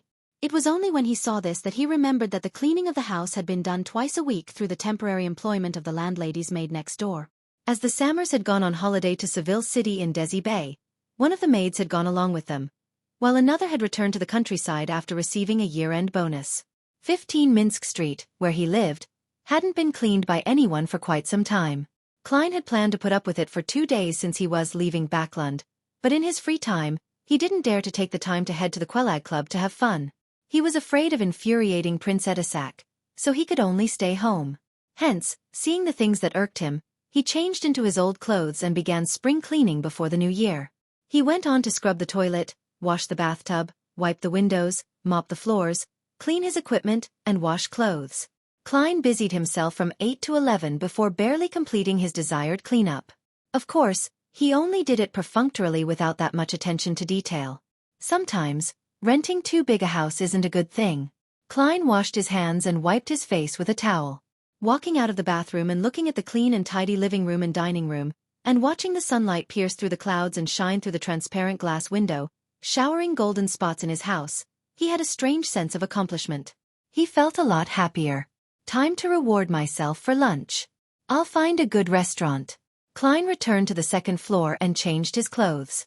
As he leafed through the papers, waiting for lunchtime, the doorbell rang. It's almost the new year, and there are still people coming to entrust me with missions? As he rose and walked to the door, Klein made up his mind to decline. Although he only had £34 left in cash, in order to get out of the royal strife, he had to go on vacation to the south as soon as possible. He could no longer accept assignments. To his surprise, the visitor wasn't a stranger, but the old butler of Prince Edisac. The old butler was wearing a well-cut tuxedo. He saluted without losing his dignity, and said, "Detective Moriarty, His Highness the Prince, is waiting for you in the carriage at the end of the street. He wishes to know the progress of your investigations." So impatient? All right, that saves me the trouble of going all the way to Red Rose Manor tomorrow. Klein quickly reorganized what he had thought of last night and calmly replied, "All right." He was about to remove his hat from the coat rack when he felt a sudden ache in his stomach, a pain that required him to visit the toilet. After enduring for a while, he realized that he couldn't hold it in any longer and apologetically said to the old butler, "I'm very sorry. I'll need to use the bathroom first. My stomach isn't feeling well." The old butler didn't show any abnormal expression. "That's your freedom." As he discharged one wave after another of bliss, clearing away the remnants in his stomach, Klein washed his hands and returned to the hall. At that moment, he noticed that the old butler was no longer around. The one waiting outside was the maid with curly brown hair. "His Highness requested me to apologize to you. He still has matters to attend to and cannot wait for too long." Please go to Red Rose Manor tomorrow or the afternoon of the day after tomorrow. The maid bowed meticulously. It hasn't even been 10 minutes, and I'd already done it as fast as I could. Usually, I can continue on for quite a while if I have newspapers. Klein smiled. No problem. After receiving a response, the maid who had completed her mission immediately felt a weight off her chest. She giggled and said, "Detective Moriarty, you missed that lady again." Ha! Klein was at a loss. The maid lowered her voice and said, "This time, the young lady came with His Highness. She was the one who suggested taking a detour to meet you. In the end, I missed her because of my stomachache? Something isn't right." Klein frowned slightly. In a room padded with a thick and soft carpet, a quill that was being held came to a pause and stopped writing. In the open notebook beneath it, there were lines of text and marks of scribbled-out text. Scribbles: "Target attempted to escape control, but unfortunately, Detective Sherlock Moriarty leaves before she heads downstairs. The target influenced the surrounding maids, but Prince Edisac's butler, Funkel, chanced upon the problem and dealt with it." Scribbles: "The target went off track once again. She participated in Talam's funeral on behalf of Prince Edisac.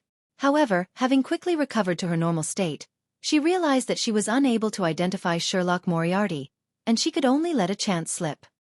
Sherlock Moriarty went to Red Rose Manor to investigate, but the timing wasn't right, and the target happened to be riding horses on the golf course." Scribbles: "The target once again triumphed over the arrangement, encouraging Prince Edisac to visit Detective Sherlock Moriarty. Unfortunately, Sherlock Moriarty happened to have a stomachache, ended up staying in the bathroom for 7 minutes and 45 seconds, and the prince couldn't afford to wait. His facial features were like a sculpture, but the middle-aged man who was blinded in one eye put down his quill and looked at a woman. What exactly did you put on her body? Breaking through the restrictions time and time again will create big problems." The woman laughed in a low voice and said, "It was just an accident. Don't worry, there won't be any problems." As she spoke, she pulled back her hair, revealing her long white neck. After that, she slowly applied various things to her face, making her look even more alluring. Seeing that she was putting on her clothes and accessories, the dark golden-haired middle-aged man frowned and asked, "Where are you going?" The woman didn't directly answer and said with a smile, "Be careful of the quill in your hand. You almost exchanged bodies with someone the last time." "You don't need to remind me," the middle-aged man with deep blue eyes to the point of being black said with a straight face. The woman tightened her belt to make herself look thinner. Then she lazily stretched and yawned while covering her mouth. "I'm going to pay a visit to Mr. A of the Aurora Order. I hope he's as crazy as the rumors say." As she spoke, the expression of the blind middle-aged man suddenly sank. It was because that ordinary quill had begun to write on its own, as though an invisible hand was holding on to it. Chapter 460. Cyclic explorations above the gray fog. The ancient temple-like building stood quietly. After noticing some abnormalities in the series of coincidences, Klein entered the mysterious space after lunch, in an attempt to confirm a guess in his mind. He picked up a fountain pen he conjured, paused for 2 seconds, and then wrote, "I am involved in a series of coincidences created by sealed artifact 0-08. Putting down the dark red pen, Klein held the silver chain in his left hand and began his divination. Finally, he opened his eyes and looked at the spirit pendulum just inches away from him. The topaz pendant stood still without any rotations. This meant that the divination had failed. Divination cannot be completed, possibly due to not fulfilling sufficient conditions, or it could be because 0-08 is resisting it. In both cases, a similar result would occur. Klein changed his statement and tried to direct it at different targets, but all of them failed. He tapped the edge of the long mottled table with his finger, hesitating on whether he should go to Red Rose Manor the day after tomorrow. If there's no 0-08 or a similar power to arrange these matters, then my sudden escape will definitely raise Prince Edisac's suspicion. No, my escape might not be successful. Prince Edisac's men live next door. Of course, since I'm already a Faceless, it's easy for me to find a chance to escape when I'm out. But is there a need to go this far? Tomorrow afternoon, I'll be able to leave Backland without attracting too much attention by honestly seeking an audience with Prince Edisac and normally handing over the mission. His Highness will likely not force me, an unaffiliated Beyonder, to accomplish too difficult a task. If there really is a sealed artifact or demigod like 0-08 influencing the recent events, Then from my past experience, I should just be a side character who mistakenly entered the stage and haven't received enough attention. In this case, escaping is tantamount to telling the other party that I have detected your presence. I'm highly problematic. In this way, relying on my faceless powers wouldn't necessarily allow me to escape the attention that has locked onto me. The best method would be to calmly go to the Red Rose Manor and go through the normal procedures to exit the stage. After graciously bowing from the curtain call, I'll fade away from the attention of the unknown party. After combining the two elements, Klein finally decided to pretend that he hadn't discovered anything and to leave Backland according to plan. The bonfire in the campsite was burning with flames, and there was someone standing guard inside the campsite the entire time. Derek Berg leaned against a stone pillar and slept to recover his strength. At this moment, he was dreaming of the endless grayish-white fog, an ancient chair situated at the highest point in the center, as well as the indifferent figure sitting on that chair, overlooking everything. Mr. Fool. Derek said the name in a chanting manner in his mind. Following that, he heard the fool's voice. Prepare for the gathering. Yes, Mr. Fool. Derek answered silently and began counting his heartbeats. His eyes never opened, as if everything that had just happened was just a prelude to a dream. There's still quite a bit of time before we set off. There's enough time to attend the tarot gathering, he thought with relief. He originally imagined that he, who had joined the exploratory team, would miss this gathering. After 1,000 heartbeats, Derek waited a little longer before he felt himself entering that quiet and serene divine hall. The moment he opened his eyes, scenes flashed through his mind. It was as if an external force had instantly injected all his lost memories into his head once again. The scenes were crumbling city walls, buildings crisscrossed with white and blue, the Temple of the Fallen Creator with a similar architectural style as the City of Silver, murals detailing the approaching apocalypse and the Fallen Creator's protection of the remaining humans from the 6 great evil gods, the beautiful and dangerous mushrooms, and Jack, the eerie pale yellow-haired boy of unknown origins. These kinds of scenes had repeated over and over again for a total of 5 times, but each time there was a slight difference in the details. The first time, outside the Fallen Creator's temple, all of the animal hide lanterns had been extinguished, nearly causing a tragedy. The second time, someone lost control of themselves and almost swallowed a mushroom. Fortunately, Chief Collins stopped them in time. The third time, the little boy, Jack, told a story, which was that he and his father had been searching for the Creator's holy residence in the endless ocean, and they ended up encountering a huge storm. The fourth time, Joshua was severely injured by Jack, who had mutated without any warning. The fifth time, the temple completely collapsed, blocking the exit of the underground area. And all of these occurrences ended with Demon Hunter Colin killing the little boy, Jack, and then started off with their rest in the camp, preparing to enter the ruined city. The beginning and end were connected as it repeated in a cycle. We've explored the temple 5 times. We have been living through this experience all this time, and there is no way to truly end it. The more Derek understood his sudden new memories, the more frightened and terrified he became. Audrey, who was sitting on the other side of the long bronze table, originally wanted to greet Mr. Fool and the others with a cheerful and light voice as usual. However, when she glanced over, she immediately noticed that little Sun's mood wasn't right. She immediately asked Mr. Sun, did something happen? Has the exploration of the true, Fallen Creator's temple not gone smoothly? Derek seemed to have grabbed onto hope as he hurriedly described the rough situation once. When he was done, he said, after that little boy was dealt with by His Excellency, we all closed our eyes and woke up in the campsite outside the city in preparation to begin a brand new exploration. We no longer had any memories from before. This process has been repeated 5 times, with only the details being slightly different. If it wasn't for Mr. Fool's alerting me to this, then I wouldn't have even known that I've been living a recurring life all this time. He took it for granted that the extra memories from his arrival above the grey fog were the result of Mr. Fool's reminder. He stood up and gave a solemn salute to the blurry figure seated at the head of the long bronze table. I only understood the situation after listening to your description. Klein was still in a daze. He maintained his original posture and lightly nodded his head in response. In a situation where the reasons are unknown, a superior wouldn't so easily express his opinion, so I can't rashly open my mouth. Klein secretly reviewed what he had learned from his past life as a keyboard warrior. Seeing that Mr. Fool seemed to be an imperturbable ancient wall, Derek felt a lot more at ease and felt that the matter could finally be resolved. He turned to look at the Hanged Man, the World, Justice, and the Magician, and he sincerely asked, "Do you know the root of the problem? How can this be resolved?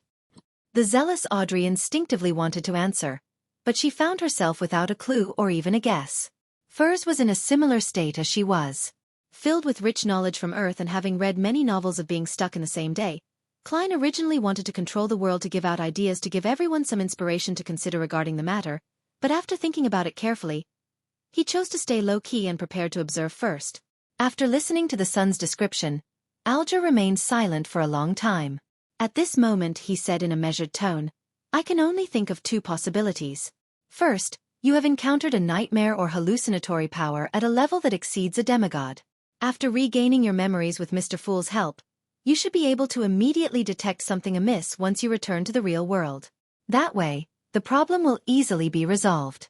Second, you were forced to or you proactively entered a strange space or state at a particular node where time is controlled to flow in a certain manner, but the time is fixed within a certain range which is cyclical and the continuation is balanced, that is to say, it is relatively static. In this situation, there aren't many ways to end the cycle. Either there is an external force that can forcefully break the balance, or you find the key point that connects the distortion of time. An external force that can forcefully break the balance? Upon hearing this, Audrey, Furs, and Derek all subconsciously glanced at the calm and leisurely Mr. Fool sitting at the end of the long bronze table. No, I can't always seek Mr. Fool's help. By not saying anything directly, he probably wishes to test my ability at dealing with such matters. After a moment of thought he said, "Mr. Hanged Man, let's assume the second situation. In your opinion, what do you think is the key point that connects the distortion of time?" Without waiting for the Hanged Man to respond, Audrey guessed with interest, "That little boy Jack? You can't kill him when you're facing him?" Alger nodded. "That's a possibility." He hesitated for a moment before saying, "The son's description of Jack and his father reminds me of a particular incident." He turned to look at Miss Justice. "Didn't I once mention that I was pursuing a listener of the Aurora Order at sea? The goal for his voyage was to seek the true creator's holy residence." Audrey carefully recalled and said without any strong confirmation, "That seems to be the case." Alger immediately said with a deep voice, "That listener also brought his son, and the son's age is very close to the son's description of Jack. Are you saying that Jack went from your world to the vicinity of the City of Silver?" Derek asked, stunned. After a short period of settling down, he inwardly felt an indescribable sense of happiness. This means that the City of Silver hasn't been completely sealed off yet. There's still a chance to connect with the normal world where the Hanged Man and Justice are from. I can only say that it is possible. The Hanged Man couldn't give an affirmative answer. He thought for a moment and suggested, "You can find a chance to bring up the Sonia Sea, the Lone Kingdom, and the Port City in front of Jack. Perhaps there will be a different reaction, but of course, try to avoid doing so in front of the chief of your City of Silver as much as possible. Also, the key point doesn't necessarily lie with Jack. We have to consider other possibilities as well. You should tell us the specifics, such as the details of the mural, and maybe we can find something useful." At this point, Alger began to look forward to receiving information. You're tuning in to the Xueqi's Martial Arts Saga YouTube channel. Don't forget to subscribe and join us on this journey to catch the most captivating stories.